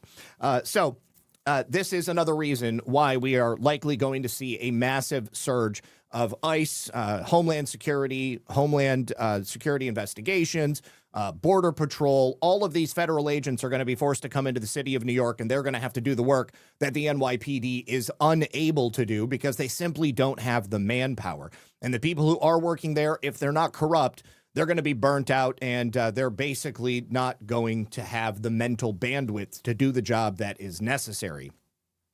So I can't wait to see what happens in New York. All right. Now, also, this is a follow-up to that scheme that we talked about in California this week, the Indian Transnational Criminal Organization. So one of the people who was indicted in that sting that took down all of those Indian criminals was somebody who was actually still in India, and he was actually a police officer in India, actively working as a police officer in India. He tried to extort nearly $500,000, $400,000 from a family, most likely Indian, that was living in Los Angeles. So he threatened to charge their family members still living in India with murder, frame them for murder if they did not pay him $400,000. So the federal prosecutors unsealed this indictment detailing how the man, Gurundarjit Singh Nagra, the police officer in India, allegedly worked with the Bhagwanpuria gang to seize money out of the hands of victims living in the U.S. by threatening their family, which, of course, was still abroad. Bill Asaili said if they didn't pay it, then they were going to charge their family members in India with murder. And I think they actually did file murder charges against the family in India until the victim eventually agreed to just pay the money. Asaili confirmed that Nagra has been charged here in the U.S. and he is being extradited from India to U.S. authorities. So in April, you have this U.S.-based member of the Bhagwanpuria syndicate, identified in the reports as Gurlal Singh, threaten a victim in California and give the victim's details to the police officer Nagra in India. Nagra then used his position to file these fake murder charges against the family. Nagra demanded the $400,000 payment to stop the murder charges. Nagra faces federal charges, including extortion through threats of force, violence, and false criminal accusations. And this is all part of Operation Hardball. So far, we've got 37 defendants that have been linked to these Indian migrant criminal gangs like the Bishnoi gang and the Bhagwanpuria gang, syndicates for racketeering, killing, drug smuggling, extortion. The only thing I don't see yet is human trafficking, but I would imagine they've got to be doing that too. I mean, how many pervs have you seen coming from over there? The Bhagwanpuria gang, with over 1,000 members, work with these corrupt Indian officials to fabricate cases against rivals and extort families that are living here in the U.S. This is undoubtedly the effect of allowing too many of the wrong people to come into your country. And this is why it's so vital that we put a cap on immigration right now. Stop immigration now. Hard stop. We don't know who is in our country. Until we can ascertain who is actually here already, I think it is completely inappropriate to allow anybody else to come in through any means whatsoever. If we're going to give people temporary visas, then, perhaps they should be monitored the entire time that they're here. Why wouldn't we put people who we suspect of maybe planning to do something bad, throw an ankle monitor on them so that we know that they're actually going to be leaving when they're supposed to be leaving? But there are so many millions of people here that we simply cannot identify or tell you anything about. I just feel like it's suicide to continue to allow these people to come in. All right. Now, we also have the first installment of Fraud Friday, which is from Anthony Desposito at the DOLOIG, Department of Labor, Office of the Inspector General. He's going to be joining us now every Friday to give us an update on this new investigation that they have begun. And they've already got a whole bunch of cases, it sounds like. The H-1B visa scam is where, unfortunately, a lot of these people from India are using this scam to get into our country. And then they get here, and then they just set up a criminal syndicate like they've got over there in India. So the crackdown is going to be, once again, detailed from Anthony D'Esposito. And I look forward to being able to bring you these updates every Friday from here on out until we get every single one of these dirty bastards out of our country. Hey, America, this is Anthony D'Esposito, the 9th Inspector General at the United States Department of Labor. It's the first Fraud Friday of our 251st year, and we're continuing to crack down on more schemes that prey on American workers and taxpayers. This week, the Office of Inspector General launched the most aggressive investigation into H-1B and perm employment visas that this administration has seen. In partnership with law enforcement and President Trump and Vice President Vance's task force to eliminate fraud, we have uncovered widespread H-1B visa schemes, gaming the system and undercutting you, the American worker. We're exposing the criminals flooding America with cheap labor, using fake applications, wage kickback schemes, and human trafficking networks that are stealing American jobs. Enough is enough. This is a full-scale war on employment fraud, and we're just getting started. We're following every lead, sending out dozens of subpoenas, putting criminals in handcuffs, and putting you, the American worker, first. That brings me to Little Rock, Arkansas, where Cambria Greer was sentenced to 18 months in federal prison, followed by 1 year of supervised release, and ordered to pay over $334,000 in restitution. Greer submitted applications for unemployment assistance using stolen identities to multiple state agencies, including California, Texas, Alabama, Illinois, and others. A message to fraudsters: you can run, but you cannot hide. My office will find you, and we will put you behind bars. Finally, in Boston, Massachusetts, John Oliveira and Sons Concrete was sentenced to 18 months of probation and ordered to pay $115,000 in restitution for violating OSHA standards in a 2023 incident that led to one of their workers' death. Employers carry a legal and moral obligation to protect workers from known hazards. John Oliveira and Sons deliberately failed to comply with OSHA safety standards, resulting in a preventable tragedy that cost an American worker his life. Here at the Department of Labor, Office of Inspector General, the safety of you, the American worker, is one of our top priorities. We remain committed, working with OSHA, the solicitor, and our law enforcement partners to ensure those who neglect worker safety and violate federal laws, that they are held accountable. Under President Trump and Vice President J.D. Vance, we are reigning in the golden age of the American worker. I stand alongside our acting secretary, Keith Sonderling, dedicated to rooting out all fraud, no matter how big or how small, and ensuring American jobs go to American workers. If you suspect fraud or a worker who believes they have been displaced or trafficked, call our hotline at 1-800-347-3756 or visit oig.dol.gov. As always, follow us on social media to stay up to date on all of our investigations and enforcement actions. I'm Inspector General Anthony D'Esposito. Thanks for watching Fraud Friday. We'll see you next week. Stay safe, and God bless America. All right. Looking forward to the updates, Inspector General.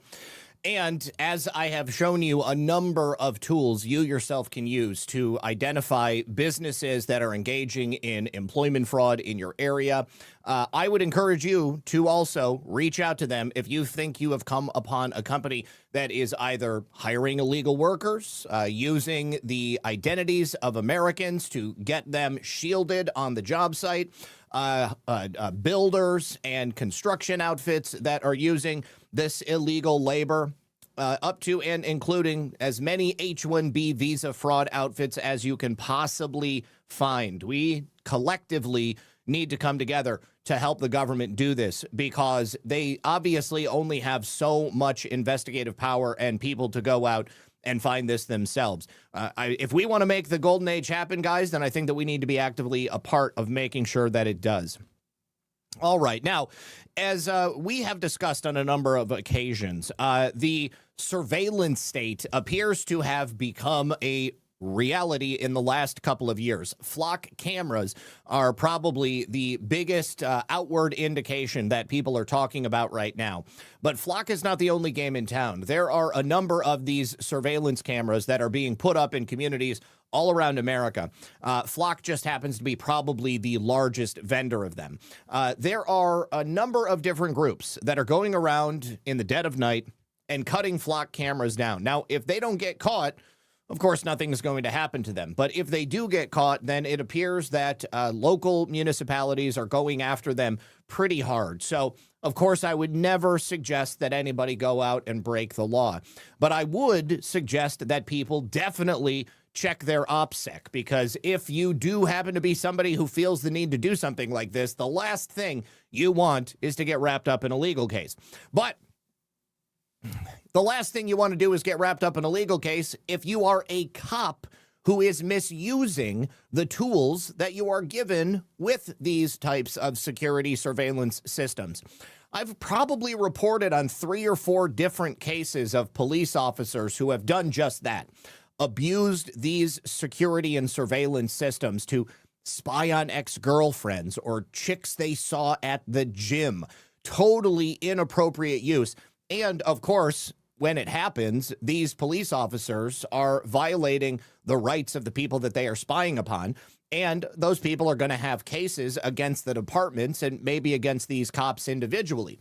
But the problem with that is, I mean, I'm all for people, getting a payout, but the problem is that it's the taxpayers who then end up footing the bill. It's not often just going to be one person. The money has to come from somewhere, and it ends up coming from the people who live in these communities. It's not fair, but here is an example. Milwaukee sent an internal affairs detective to investigate a cop who got caught using Flock surveillance cameras because he was stalking his ex.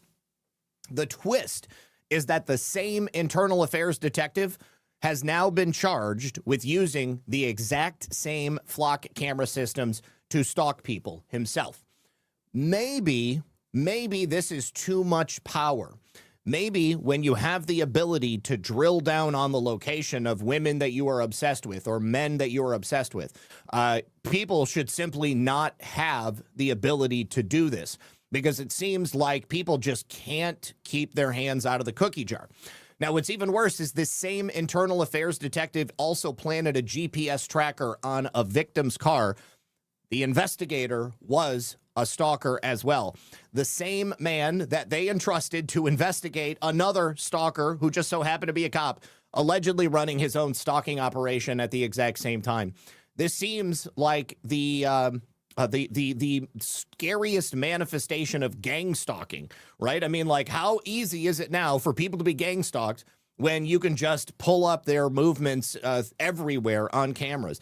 The other thing is that these Flock and surveillance cameras are not 100% accurate. I've seen a number of cases as well where people have been accused of doing something that they didn't do because their license plate was misidentified or because they were identified through facial recognition, which was incorrect. There was even I saw this and I was wondering if Lauren had talked about it. So the Drive is like an automobile website that I've seen on occasion, and a journalist for the Drive was driving his Land Rover, and the police identified his license plate as the license plate of another stolen vehicle using these Flock AI surveillance cameras. Of course, he didn't steal the license plate. His license plate had 2 numbers that were different from the one that was stolen, but the police surrounded him in a parking lot, and of course, things could have went really bad.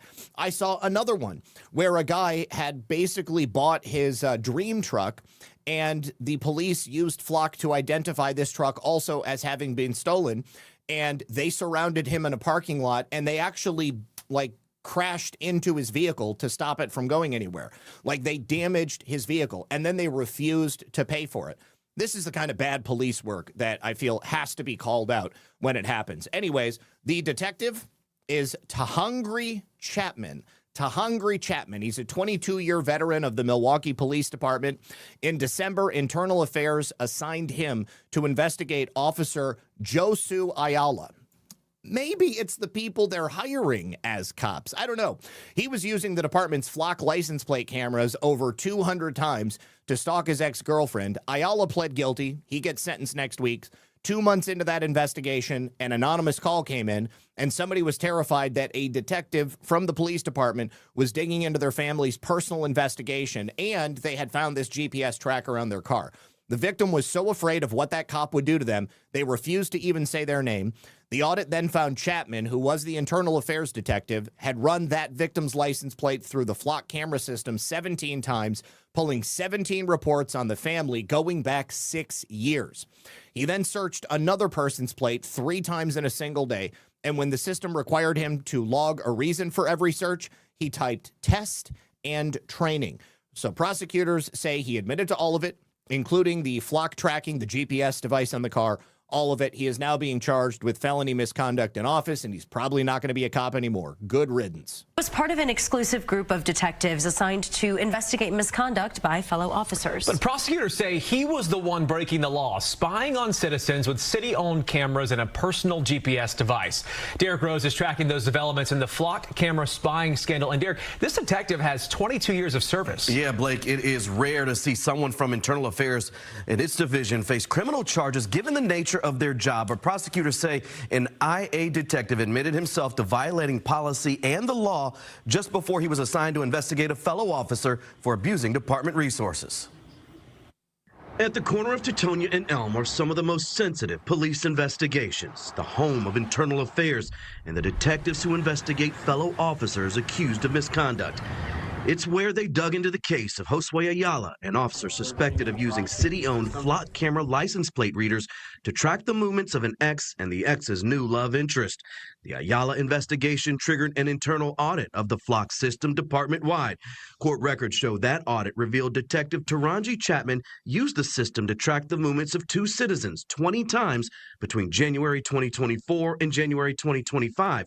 Inputting the terms test or training into the system to explain the reason for the searches. It's the same Detective Chapman assigned to investigate similar allegations against Josue Ayala. Ayala has since pled guilty, and now Chapman is on the docket for the district attorney, charging him Wednesday with misconduct in public office. Prosecutors writing in the complaint, not only did Chapman admit to violating policy with the searches, but also admitted to installing a GPS tracking device on a person's car without the person's knowledge or consent.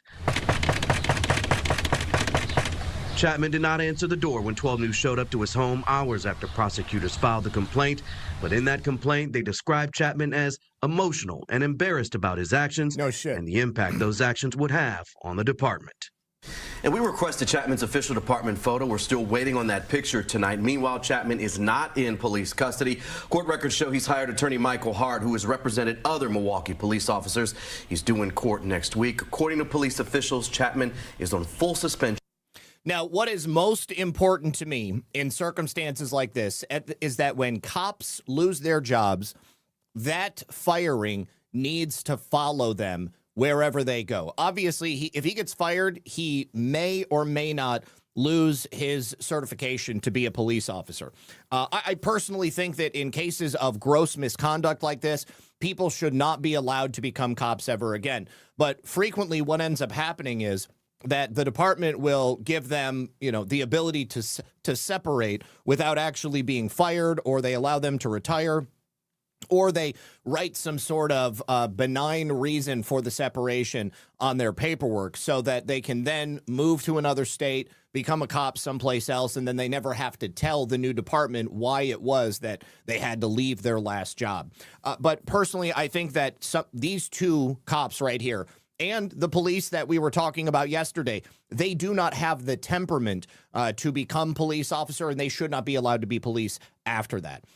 Now, we have a couple of interesting figures here. We've shown with Hispanic offenders on multiple occasions they tend to be misrepresented in the police database. When they are arrested, it doesn't say Hispanic. It doesn't say, because I think that there is some strange reason under race in police records that they don't have a designation for that. Those people are considered white, even though most oftentimes they're not truly white. If they're from Spain, they might be white. But if they're from Honduras or if they're from Ecuador or they're from Mexico, they're obviously 9 times out of 10 not going to be white. So they get classed as white. And then, of course, the crime statistics appear to be overrepresented for white people committing crimes, even though it's not them committing crimes. It appears that this is often happening with Indian offenders as well. The Department of Deportations, which is a pretty great account you might want to follow, was looking through racial classifications for sex offenders.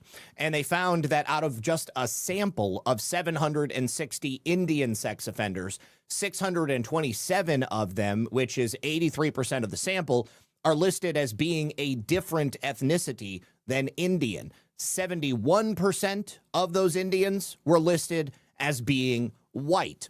Now, I think that the reason they've always done this is because the people who are in charge of the data want to obviously cover up the fact that we have people of other ethnicities and nationalities that are overrepresented in criminal statistics. Obviously, they have black in there, and blacks are going to be categorized correctly. Sometimes Asians will be categorized incorrectly as well. Sometimes even black offenders will be categorized as white, depending on who is actually putting the information in there. But if you take a look at this, they also did the exact same thing with Hispanics, and over 95% of Hispanics are reported as being white, which explains why there has been a claim from leftists that Hispanic child abuse rates have dropped from extremely high rates to now being in line with white people, because they're basically taking the Hispanics and saying that they're white, and then the child abuse statistics end up getting passed on to whites as well. So this continues to be a massive cover-up. We saw this in Washington, D.C., the same type of thing, also with the miscategorization of violent criminal actions so that they can massage the statistics there. But we do have a couple of thank yous that I need to give over here on Rumble. Let me jump through these. DJ Kid would love to see someone good with AI make a Michael Jackson Thriller video with Zombie Mitch in the starring role, maybe add a few more Democrats in there. So that actually exists already, and I showed it on the show, I believe yesterday or the day before. Principal Enigma says those cats are fine. They are big enough to clear that fence without even touching it. Okay, good. Glad to know. Also says, trust me, I'd be livid if those cats were hurt. I love cats and dogs. I have 4 cats inside and 5 outside. Living in a trailer park kind of restricts the running area for a dog. Yes, I would bet. And then also, thank you again, Principal Enigma. Went Premium Plus on X and Premium on Rumble. I'm going to try to do some shorts for you next week. Excellent. Yeah, if you clip those and then send them to me, I will go ahead and upload them. I appreciate it. And then Emerald Dragon. Hi, Zach. Hi, good to see you. Freya and the boy. Oh, actually, how bad do these cameras have to be to have all these mistakes? It's an effing camera. It either is or it isn't a photo. What the F are we doing? So it's not just that it's a photo. This is the real problem with it. It's a photo that is then processed through an artificial intelligence database. They have, they have certain cars that they're looking for, certain license plates that they're looking for, and the AI gets the picture, and then it sends a report to the police and says the vehicle you're looking for, having committed this crime or being suspected of committing this murder or this armed robbery, is driving in this direction right now. So the cops aren't looking at the photograph and then making the match. They are taking the word of the artificial intelligence and then they're just acting on that intelligence. It's as if you had a dispatcher calling the police and saying, report of this person you're looking for in this area, go there right now. So what we really have is a problem with these officers not doing their due diligence to verify that what the AI is saying is correct. This is the same incident that I had talked about several months ago, where a woman in another state was identified through facial recognition to have committed a crime like 30 years ago in a different state that she had never been to. And so the U.S. Marshals actually showed up based upon the request of that local police department. They said, our AI facial recognition system identified this woman. Here's her address. Go pick her up for us and then bring her back to us. I believe it was in Missouri. And they did that. They went and arrested her, and they handcuffed her with like her dog running around out in the backyard. She was supposed to go pick up her grandkids. She had no criminal record. She had never done anything illegal, and they wouldn't listen to her. They identified her as somebody else. They claimed that she had like faked her identity or something like that. So she ended up spending like, weeks, maybe a month in jail. And she's got a big case against that police department. So yeah, but Flock has electrolytes. Yes. Let's see. Emerald Dragon says, but Zach, that's retarded. It is retarded. It's like one of the most retarded things that I've ever heard. It's like when I hear people in the real world say, ChatGPT told me this, so it's correct. I'm like, you can't believe what the machine is telling you.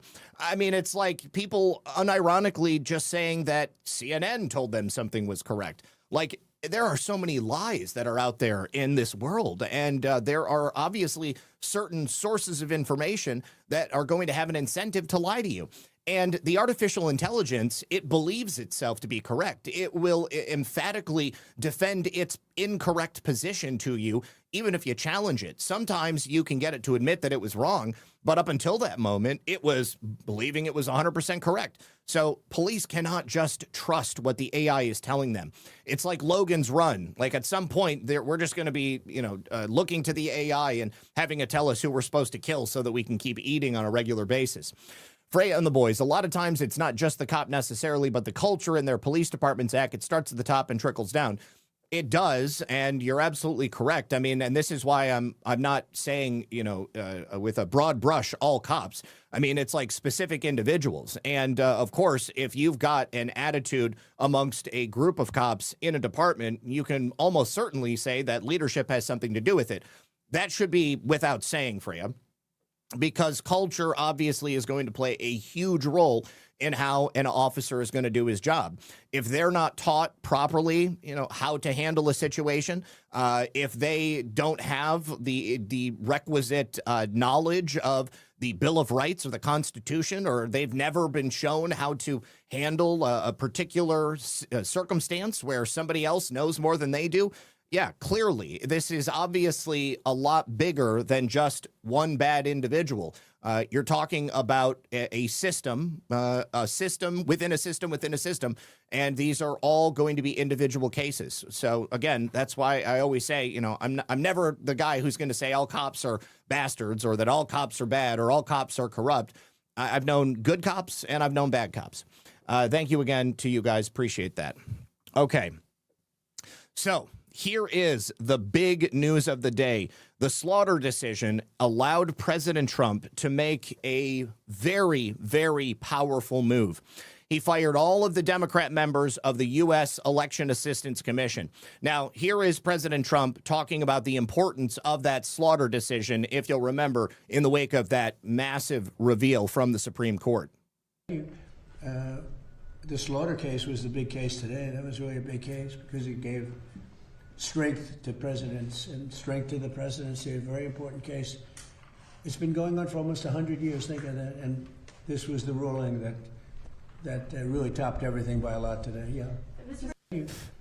Okay, so President Trump terminated all members of the Election Assistance Commission right ahead of the midterms. So there were 3 remaining commissioners that have now been removed in some way. You had 2 Democratic commissioners, Thomas Hicks and Benjamin Hovland. They were fired by email by President Trump. And there was 1 single Republican commissioner, Christy McCormick. She was allowed to resign. So President Trump effectively fired all 3 of them. The Election Assistance Commission, as you know, if you've seen the show before, is supposed to be an independent, apolitical commission that assists election administration officials nationwide. All 3 of those remaining commissioners being removed is a big, big deal because it allows President Trump to now appoint 3 brand new commissioners, and the Election Assistance Commission will be based upon a group of people who, in some way or another, I'm hoping, and I can't imagine it wouldn't, are in the same boat as us when it comes to election integrity. So the email read, on behalf of President Donald J. Trump, I am writing to inform you that your position as Commissioner of the Election Assistance Commission is terminated, effective immediately. Thank you for your service. So now the firings leave the 4-member commission with no commissioners because there was somebody else who had already left and that position had not been filled. It means that it can no longer take official action until new members are installed.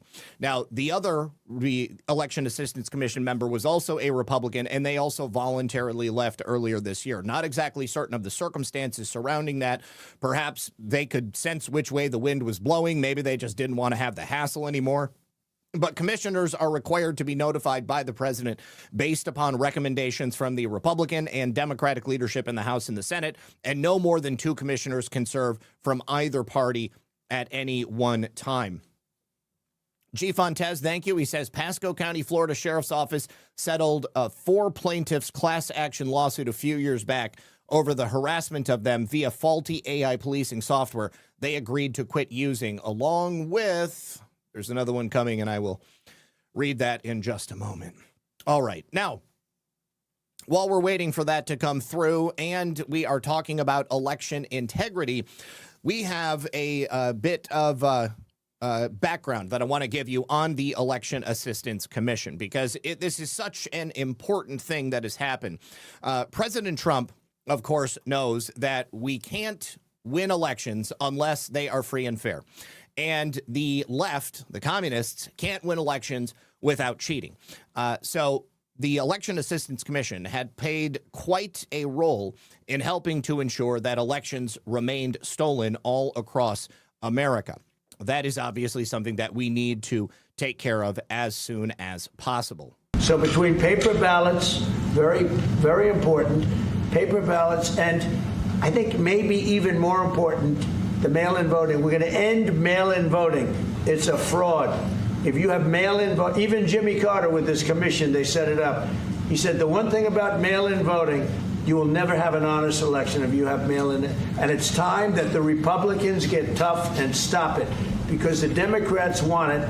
It's the only way they can get elected. Because with men and women's sports and with transgender for everybody and open borders and all of the horrible things, and now the new thing is they love crime. They're fighting me on the fact that I've made Washington, D.C. safe. We're not going to get mugged, beaten up, or killed like all the people you've been watching get so badly hurt. I'm glad. So they've actually always loved crime, because crime creates instability. Crime creates insecurity. The Election Assistance Commission was a broken organization. Here is an inventory of some of the most egregious issues that have been identified with the EAC over the years. Back in January of 2021, it was reported that the EAC claimed uncertified auditors actually were certified while they provided no means or reporting election issues during the election. We asked, how can the government agency which certifies elections maintain their independence when their CIO had previously worked for Dominion Voting Systems for 10 years? Obviously, they couldn't. There's a reason that person was placed on the Election Assistance Commission. There was also a case in Arizona where they were caught working with officials who were trying to cover up wrongdoing of corruption. The Maricopa County Board of Supervisors lied, and the EAC updated their website only after it was reported that the auditors were uncertified. Now, if you go back to the 2020 election, the EAC.gov website had numerous places on their homepage and their website asking the public to report election misinformation, not to report actual cases of election malfeasance. But there was no place on the website where you could report any incidences of voter fraud. If you're actually going to secure elections, obviously it's got to go both ways. But they were never interested in that. They were only interested in controlling the narrative about our supposedly very real and not fake and gay elections. In January of 2021, it was also found that the Election Assistance Commission told the Senate in December of 2020 they had 2 accredited test laboratories. If you'll remember, reporting on that at that time, there were actually no accredited test laboratories. In July of 2022, They claim that Arizona IT and elections experts said that the Election Assistance Commission was aware that machines could be hacked in minutes. Even despite the knowledge that their machines could be hacked in minutes, they did absolutely nothing about it. And there were no voting system testing labs that were initially accredited at the time of the 2020 election, which means that these supposedly accredited testing labs that were helping to oversee the 2020 election were absolutely not registered to be able to do anything like that at all. And MS Now has said that President Trump likes messy elections, even though it's obviously quite the opposite. They claim that the EAC was functioning as intended. It was. Yeah, that's the truth. It actually was functioning as intended because its intended function was to continue to keep our elections totally insecure, to provide this air of authority about an organization that's supposed to be impartial, that was doing just that. But they never did, they never have, and they never would have. Multiple outlets reporting that President Donald Trump has essentially wiped out what is left of the U.S. Election Assistance Commission, that is a bipartisan commission that helps states and local officials run elections. They certify election equipment, but they haven't been able to do that for several years, so every single election was totally uncertified. They distribute federal election funds. That's very important because President Trump is now trying to tie the use of the SAVE database to verify verify the voter rolls through the distribution of these federal election funds. If we can, of course, have that codified into law through the addition of it to the NDAA, then we'll be good. The NDAA with those provisions was actually passed in the House, and as always, we are still waiting for it to happen in the Senate. They also maintain the National Voter Mail Registration Form. They do a whole bunch of things that help elections across the country run smoothly, but we know that that is merely the narrative. And we have seen over and over and over again that they have failed so spectacularly at their jobs. And every time they get called out, every time it is verified that what they're doing is uncertified or unsafe or unsecure, nothing ever happens from it. Nothing ever gets done. President Trump's actions in essentially wiping out the rest of the Election Assistance Commission is the closest we have ever gotten to making sure that our elections can be free and fair. Now, here is another little tidbit that I saw from Representative Anna Paulina Luna before going live. She is raising the alarm bells about a member of the National Security Council. He's the head of Intel at the NSC.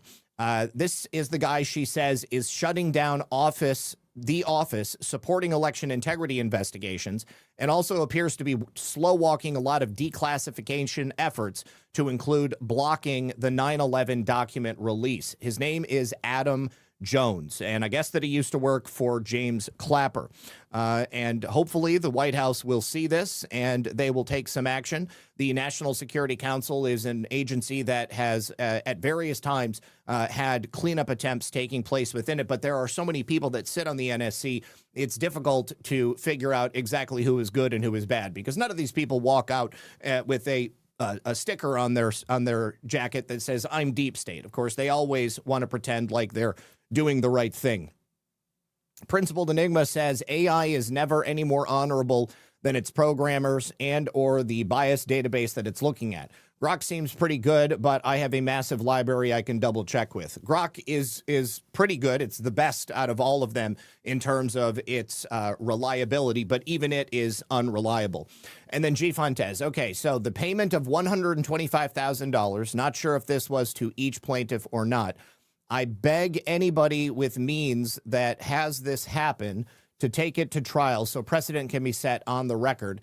Winning a trial should be a great deal more in the award decided by jury, but also brings up risks I can't define in full. An example is that they might hold a grudge. Thank you, Zach. No, yeah, might actually hold a grudge, but more often than not, the problem is that private citizens don't have access to the same funding for legal resources as a local police department is going to. They're going to have access to as much money as they possibly can because the local prosecutor is going to be representing them in the event that there is a legal action. So what they'll try to do is either outspend the person who is trying to hold them accountable, or barring that, they will try to offer them a payday so that they can just make it go away before they end up having to go through everything. And then once they get a payday, they make the people sign an NDA so they don't go out talking about it anymore. Hopefully, in the best cases, the departments who are found to be in doing wrongdoing, they have to do some type of training, or they have to do something to show that they're changing their behaviors, although it's not often, or always rather, that it happens. All right, if you don't mind, please do me a favor. Hit that like button, hit the thumbs up, help us out by sharing the show. That would be sweet. And I need to say thank you very much to our friends at Rumble. I'm sure you guys hear a lot about crypto. I am a fan of crypto, but this is a part that a lot of people miss. Crypto was initially created so that you could own and control your own money. If you'll remember, after the 2008 financial crisis, Bitcoin was designed as an alternative to banks. So instead of a bank holding your money, delaying transfers, limiting access, telling you that you couldn't take that much money out at that time, you end up being in control of your own funds. And if you've ever had to wait for a transfer to clear, you have felt that problem. So fast forward to today. Everybody's heard about crypto, but getting started might feel complicated, and this is why I really appreciate Rumble Wallet. I use it myself. It takes all the complexity out of it. It makes it very simple, so you can choose what kind of digital currency you want to work with, whether it's Bitcoin, dollar-backed stablecoins, or even digital gold that is backed by real gold. It's not complicated to set up. It connects with MoonPay, so you can use your credit card, your debit card, or your bank account, and you'll be up and running in minutes.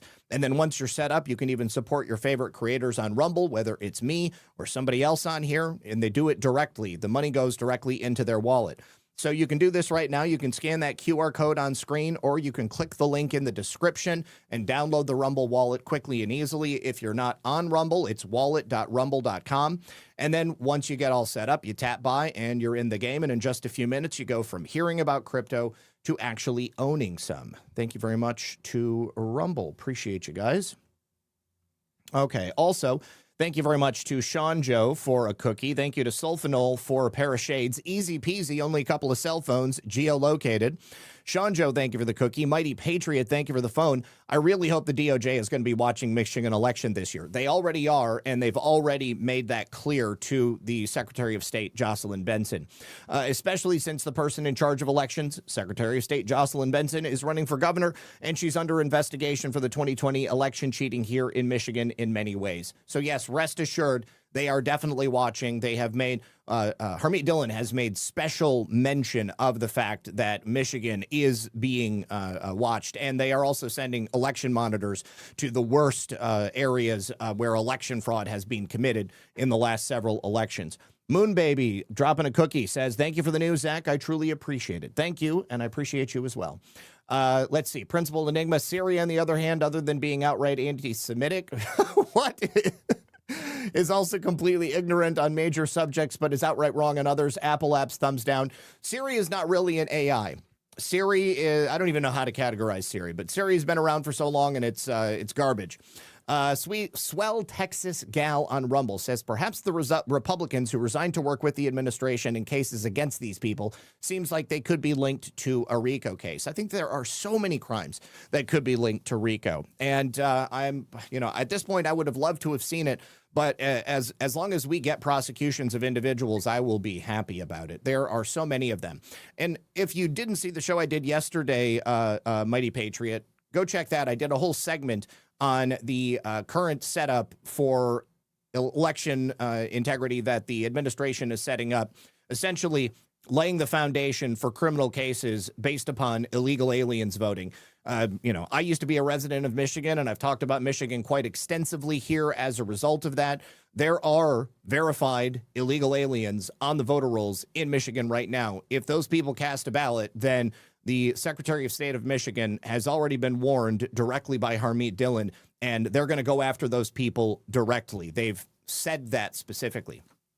All right, so speaking of Michigan, we have a major update on Yehuda Miller's investigation into Wayne County and Detroit. So he and a couple of other election integrity researchers have been poring over absentee and mail-in ballots that Yehuda Miller was able to gather as part of Freedom of Information Act request. If you guys have been watching the show for any number of years, you'll remember on election night in November 2020. We stayed up till like 4 in the morning, and it became quite obvious that they were stealing the election from Donald Trump. I've also had Melissa Carone on the show here. That was the first interview that she did. She was an employee of Dominion Voting Systems in Detroit, Michigan. She blew the whistle on a whole bunch of improper election activities that were taking place there. That's on my channel, on all of my channels except for YouTube, because I was deleted from YouTube at that time. But there is a lot of fraud taking place in Michigan. And so in 9 months, they've put together this team of volunteers and election integrity, election security enthusiasts. They have dedicated many, many man hours looking through all of this information to essentially prove that there were ballots that were improperly counted in Michigan. So it all starts September of 2025 in terms of the investigation. Yehuda Miller sends a text message saying that he's in Detroit, wants to meet.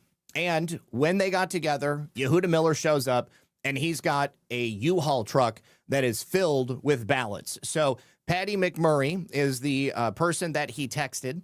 And when Yehuda Miller shows up, he says, hey, look at me. I've got all of these ballots they've given me as part of this FOIA request. So he had almost 1 million copies of these absentee ballot applications, absentee envelopes, absentee in-person ballots. He had poll books. He had precincts tapes, all of them from the 2020 election in Detroit. Now, when this was first announced last year, we talked about it here on the show, and we were like, sweet, can't wait to see exactly what happens with this. Now, because these are private individuals, it's taken them this long to be able to prove what we are going to talk about today. So Yehuda had hard copies of these documents, but they also gave him the electronic files of all of the scanned documents. His goal was to make sure that everything he had would be able to be made public. And, of course, that's what we're doing today. These investigations can take a very long time because there is so much minutia and detail that has to be gone over.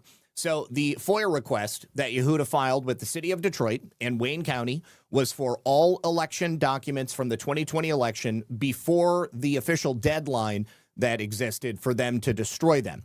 Now, his initial request was, of course, denied. He filed a FOIA lawsuit, and he won, and that forced the city of Detroit and Wayne County to comply and hand over all of their documents, which they were none too happy about.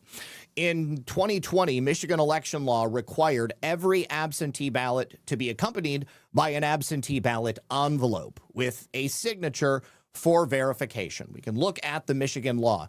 Step 4, place the ballot or ballots in the return envelope and securely seal the return envelope. Step 5, sign and date the return envelope in the place designated.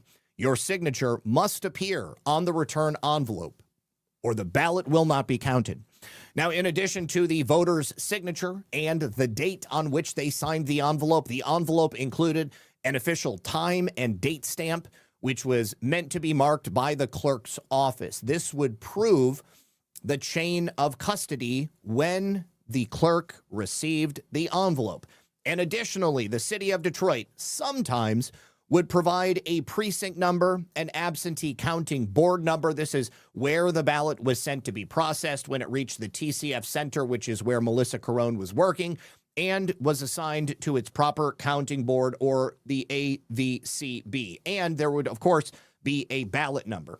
So the unique number on the ballot inside the ballot envelope must match the ballot number that's written on the outside of the envelope if it's going to be counted. If those two things do not match, it is improper for the person counting the ballots to count that particular ballot. So if there is no envelope, that means there is no signature.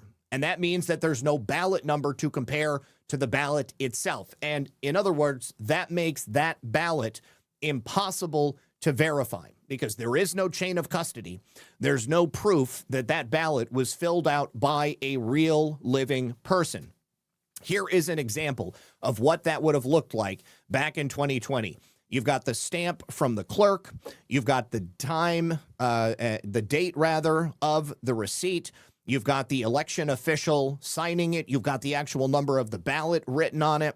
You've got the signature of the voter along with the date right there. All of these things must be present. Otherwise, there's no guarantee. There is no chain of custody. The ballot cannot be accepted. So what in the world did they discover? Well, their work on these Detroit absentee envelopes began in December of last year, and they just finished yesterday, July 9th, 2026. After entering the data for each envelope, each name and address on the envelope was then paired with the registered voter in either the November or December 2020 qualified voter file. Each envelope was then reviewed 2 to 4 times for accuracy. And then once the envelope image was paired with the registered voter in the qualified voter file, it would appear under the matching voter registration and voter history on the Check My Vote website. Check My Vote is a website I've told you guys about on a number of occasions so that you can go and check for yourself or your families to see if people are voting in your stead. If you previously lived in another state, you want to make sure that somebody isn't still registered to vote for you there. When they first got the envelopes, obviously they were a mess. Everything was out of order. It was upside down, sideways, and they started sorting and organizing every envelope to make it easy for the researchers to review them in order to put this in the AVCB. Now, although the city of Detroit published their official report stating they had counted 174,384 absentee ballots towards the total in Detroit of 250,219, there was a bit of a discrepancy when Yehuda started looking through it. Miller was only given 155,487 absentee envelopes as part of the FOIA agreement. So there's obviously a discrepancy that makes you wonder the missing roughly 95,000 ballots that are not part of this FOIA handover. Is that because they were destroyed before being given to Yehuda? Did they actually exist at the time that they were counted, or were these numbers just padded so they could make sure that President Trump didn't win the election? Now, there was roughly a 150,000 vote disparity between Joe Biden's official number and President Trump's official number. But remember, we're talking about 100,000 roughly ballots that simply seem to not exist in this FOIA result. And that's only in one location in Michigan, the city of Detroit, which is also the place that the Civil Rights Division and the DOJ are sending the largest number of election monitors. So when they started this investigation, they knew that there was a pretty big deficit between the absentee ballots compared to the required absentee ballot envelopes. But once they checked, double-checked, triple-checked the data on each envelope and then compared them to the registered voters on file, they were able to prove 100%, without a doubt, they used the evidence that was provided by the city of Detroit. There was an incredible 26,901 absentee ballots that lacked the legally required accompanying absentee ballot envelope. There was no proof of receipt by the clerk. There was no signature to match with the ballot. There was no ballot number on the envelope. There was no chain of custody for nearly 27,000 absentee ballots, which is a huge, huge number. Now, again, there was 150,000 roughly votes more for Joe Biden that were counted in the 2020 election. So these 27,000 ballots are not going to swing the election one way or the other. But may I remind you, this is simply one city in the entire state of Michigan. So on a representative scale, this means that there are most likely many other locations throughout the state of Michigan that have the exact same type of circumstances that we see. So they had city of Detroit absentee vote count at 174,381. The Detroit qualified voter file absentee count was 167,803. The difference is 6,581, and the discrepancy, again, was 26,901 ballots. So that is a large discrepancy. Again, you might say, well, who cares? 27,000 ballots, That's not going to swing the election.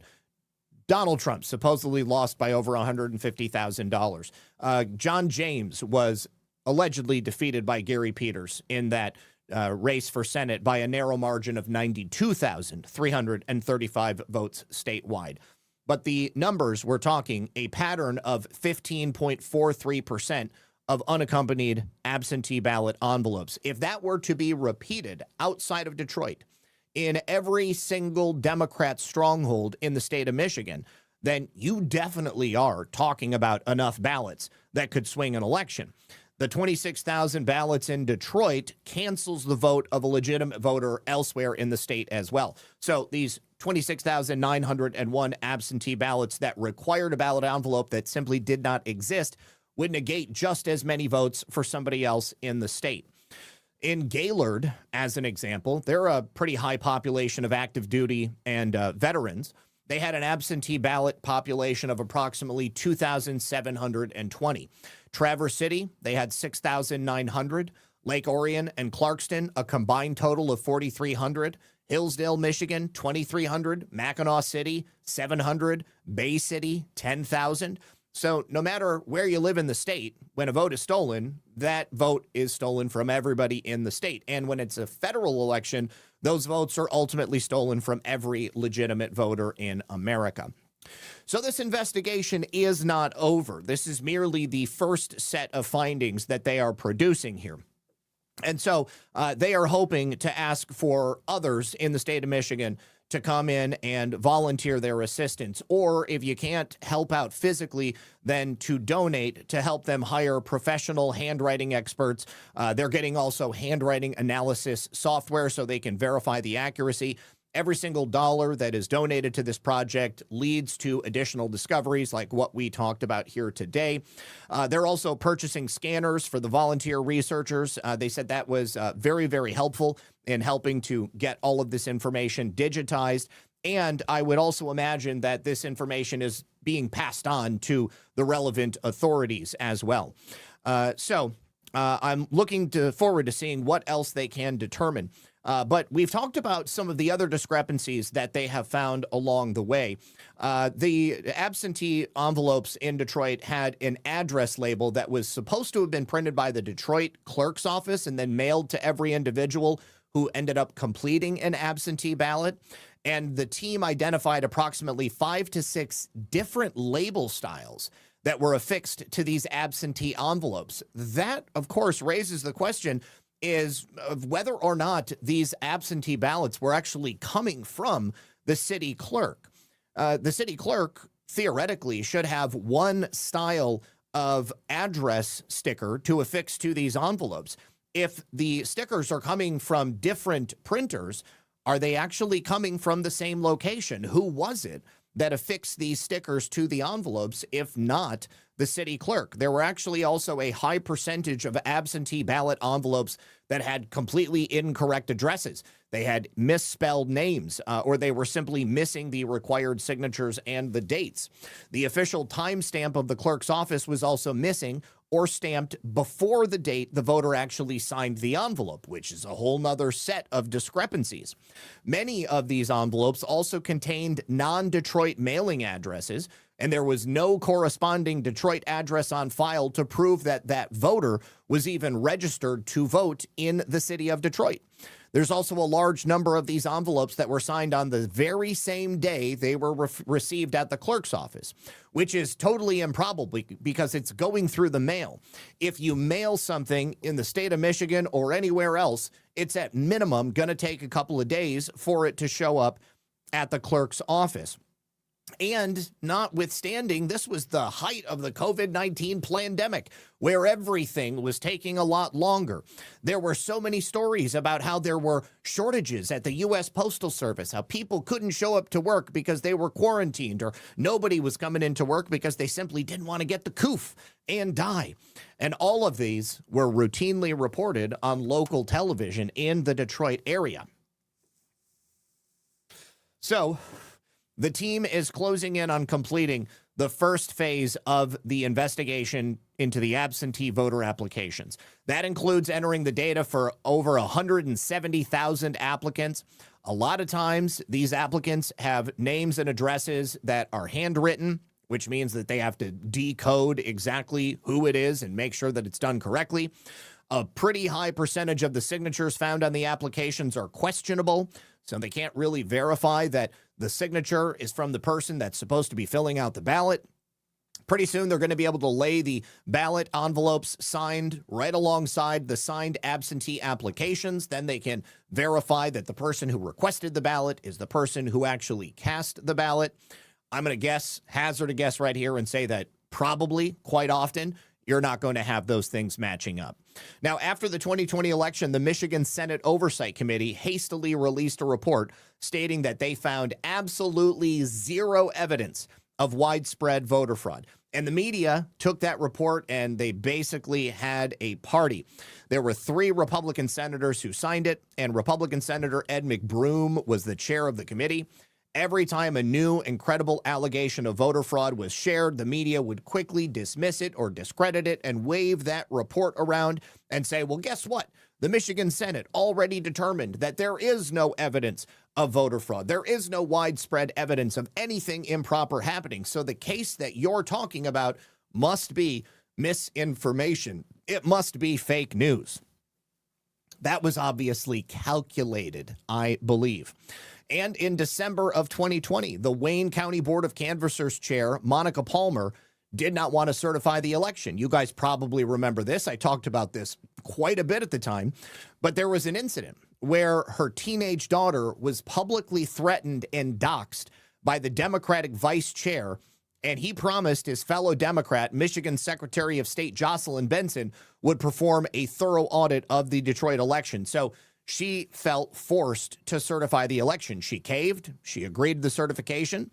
But if she had been given the ability to view the evidence that is now in the possession of these investigators, would she have certified the election? Probably not. She knew that it was fake and gay at that time. And the only reason she said, okay, I'll go ahead and do it, is because they threatened her family. And then there was Democrat State Rep Abraham Ayash. He was running for office at that time, and he was one of the individuals who made this not so thinly veiled threat against Miss Palmer's daughter. Well, there is more information that's coming out about him, but in case you don't remember, this is where it happened. It was on a public Zoom call. And what that tells us is you, Miss Monica Palmer from Grove, which has a history of racism, are deciding to enable and continue to perpetuate the racist history of this country. And I want you to think about what that means for your kids who probably go to. He just named her kid's school. He just named her home address and location. And when they see all their black classmates and they know that. What a piece of shit. This guy should have been brought up on charges at that time.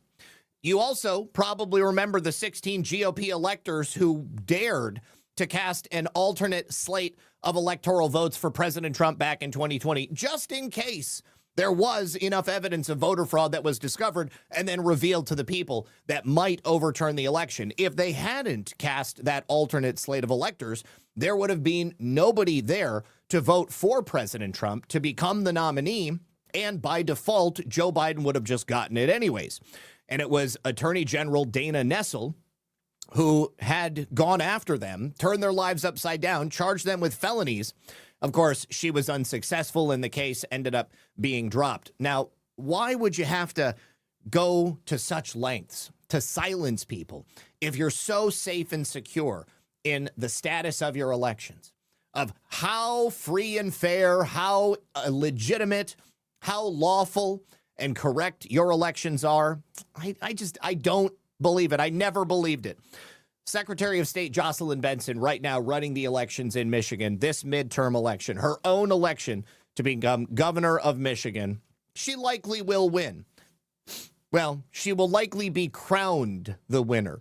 Whether or not she actually becomes the governor of the state of Michigan, I think that's up to Harmeet Dillon and the Department of Justice. All right. Now, finally, Detroit City Clerk Janice Winfrey and Michigan Secretary of State Jocelyn Benson must be held accountable for their actions.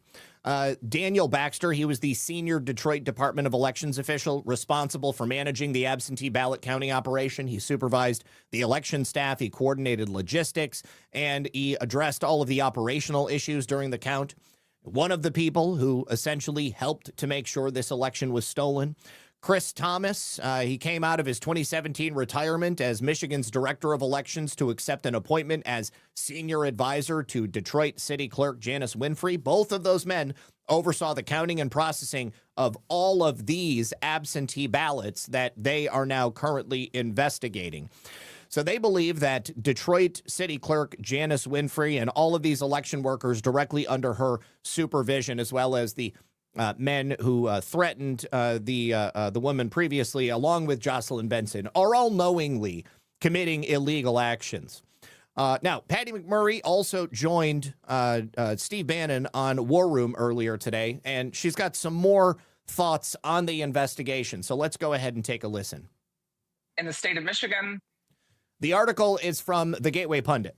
You cannot vote absentee without an accompanying absentee ballot. You can also go to checkmyvote.com to look at the data that is being released through this investigation. Envelope. On the outside of the envelope, the voter has to sign the envelope and date it, and it has to be stamped by an official stamp at the clerk's office too. And then it also has to include the ballot number that's inside the envelope. So those are the key checkpoints: the signature on the envelope, and then the ballot number on the outside of the envelope that was written by the clerk's office has to match the ballot number that's inside the envelope. Otherwise, it's not a legitimate vote or ballot. So what we've discovered is that originally, when we got the envelopes from the FOIA demand, we discovered that we had, I think it was 155,000 envelopes. The reported number from the city of Detroit, the official reported number of absentee ballots that were counted was 174,384. So we already knew that we were working with a large deficit. What we didn't know is how large that number would be. I'm going to let Fonnie jump in and explain what he did. But okay, I'm going to do it right now. 155,000 of the 155. How many, you guys went through by hand, 100 volunteers? You guys are the greatest patriots I know. You went through by hand 155,000 absentee votes, ma'am? Yeah, not just once, but multiple times. We had to make sure that our numbers were accurate. We were not going to release this report until we knew that those numbers were accurate. So 9 months later. I need everybody to read the report, too. We're going to do more of this. I'm kind of jammed today because of the trial starting. But hang on, Patty. I just want to make sure I get the basic math. I'm a simple guy. The 155,000, you're telling me 26,000 of the 155 are not actually not legit. 26,000. 26,901. Yeah, it is bad. And this is what we have been waiting for to be revealed. I mean, we've known all of these things. We've talked about them over the years, but now it's in the, we have the ability to actually take action on it because we have an administration that's interested in truly addressing the issue of fraud. Now, I have one final article to go over with you from The Atlantic, the favorite left-wing rag of the intelligence community. They put this article out, early this morning at 8 a.m. CIA analysts say political pressure is on the rise. Well, no shit, Sherlock. What they're really saying is that the CIA themselves is now under pressure from the Trump administration. Apparently, they did a survey amongst CIA career officials, and they believe that the Trump administration is meddling in undermining intelligence work. Well, I believe that this is a reverse indicator. It's obviously the exact opposite. The Trump administration is taking action because the CIA is anything but impartial. The CIA has long operated as its own independent branch of the United States government, quite literally controlling the direction of our country. They're not the only ones, but they are one of the worst when it comes to the United States of America. So they speak with CIA officer Roy Klein. He was an agency chief analyst during the Cuban Missile Crisis. And he once observed that when it comes to intelligence analysis, objectivity is the only virtue that really counts. I agree with him. But again, the CIA is anything but objective. And they claim that by that standard, senior Trump administration officials have fallen short, and they risk corrupting a system that's supposed to remain apolitical and grounded in facts. Again, according to CIA analysts who themselves are overwhelmingly left-wing in their political leanings. The system is already corrupt. What the Trump administration is trying to do is to turn that around without completely destroying the CIA. Is it even possible to destroy the CIA with the amount of power that they wield in Washington, D.C., with the number of people they have blackmailed, with the number of individuals that they have infiltrated within every federal agency, within the media, within business and banking? I would, again, purport to you that the problem of the CIA corruption that we're dealing with is so deep a web, it's not the kind of thing that you can just turn off with a switch. They say that since Donald Trump returned to office, the number of CIA employees who said they are concerned about the objectivity of analysis, that it's being undermined by political influence, has gone up significantly. This survey is conducted annually by the agency's ombudsman for analytic integrity, and the results haven't been made public, but they were described to me by several people familiar with them. So this is a survey that was never meant to be public. It was meant to be an internal tool to see where the barometer is in terms of people working at the CIA and how they feel about the direction of the agency. So obviously, a corrupt deep state official has taken this public and spoken to this reporter at The Atlantic to essentially broadcast through the media once again, oh, Trump is ruining all of our plans, because if it wasn't for Trump, we would have already taken over the country. And of course, these peons wouldn't be able to complain because we just put him in prison. They say it's not clear how many of the thousands of career employees involved in producing reports, briefings, and other materials for the president and his advisors responded. This could even be a rather small sample size taken solely from amongst the worst offenders of the deep state. There's a lot of employees at the CIA, and even more that are placed throughout the federal government who hold dual status.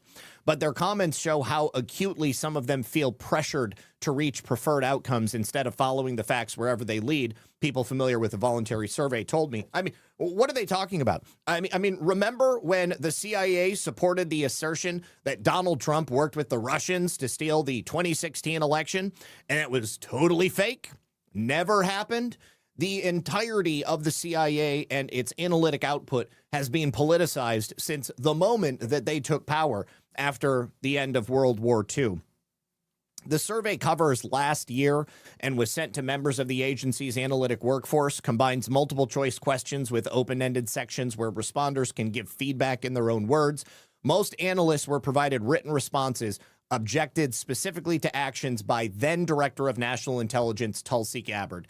And as I have said on many occasions, Tulsi Gabbard, God bless her, she was the MVP of the administration. I believe that they probably gave her husband cancer to force her out of this position so that she couldn't continue the work that she was doing. But I think they shot themselves in the foot because Bill Pulte has nothing to be afraid of. He gets to come in, he gets to do the Scaramucci model and just set fire to the intelligence community. Among the analysts' concerns were last year's dismissal of 2 senior career intelligence officers after one of Gabbard's deputies tried to rewrite their assessment that Venezuela was not directing a criminal gang, Tren de Aragua. The administration wanted to claim the opposite to create a legal basis for deporting Venezuelan immigrants. Respondents also cited Gabbard's decision to revoke the security clearances of more than 36 current and former national security officials without citing any evidence of wrongdoing. They were deep state, and Tulsi Gabbard knew it. There's a reason she wanted them fired. Some of them had worked on, guess what? The intelligence community's investigation of Russian interference into the 2016 election, which Trump derisively refers to as the Russia hoax, because it was a hoax. It was always a hoax, and there was no Russian interference in the 2016 election, certainly not in the way that there was interference in the 2016 election from other foreign sources. Now, Gabbard, who left office last month, spent much of her time in office trying unsuccessfully to gin up evidence that intelligence leaders had engaged in a conspiracy to link Trump to Russia. She was actually successful in doing that. A majority of officers who responded to the survey said they were satisfied by how their own managers protected objectivity, according to a person familiar with the results. That indicates that at the rank and file level within the agency, integrity and adherence to standards remains generally intact, even if those principles have been put under pressure from above. Like Freya said, the culture has everything to do with it. The culture at the CIA is the poison. The culture is going to create the agents who end up becoming members of the deep state. I don't think everybody that works at the CIA goes in and says, I want to be a part of the bad guys. I want to be a part of the group that's going to destroy America. They may. Certainly there are some who maybe come up through their family and they know from the time that they're a very small child that they're going to become a CIA agent and they're going to be working for this supranational criminal organization. But then there are others who just find themselves working there thinking that they're going to be protecting America by being spies. And then it turns out that they're actually working for the most gruesome of transnational criminal organizations. Whoever downvoted, for whatever reason, they didn't like it. Either way, you can overcome those downvotes by helping me liking the show. That would be awesome. Principled Enigma says, what blows my mind is that my bank creates a pending transfer between savings and checking. What the heck gives with that? And then Will to Push Forward says, Cartman, quote, about that person speaking about U.S. being racist. That does it. I'm going home. Talking poo is where I draw the line. Okay. All right. So thank you, everybody, for being here. Appreciate your watching the show. Please consider liking and join me next week, Monday at 5 p.m. for another episode of Red Pill News. I am going to have an interview that I'm dropping tomorrow at 5 p.m., so if you want to check that out, please feel free. But otherwise, I should be on OnlyLands tonight at 10:30. Maybe not. We'll go ahead and see. I haven't checked in with the boys, but if I am, you'll see me there. Otherwise, I hope you have a great weekend. Good luck. God bless, and I'll see you around.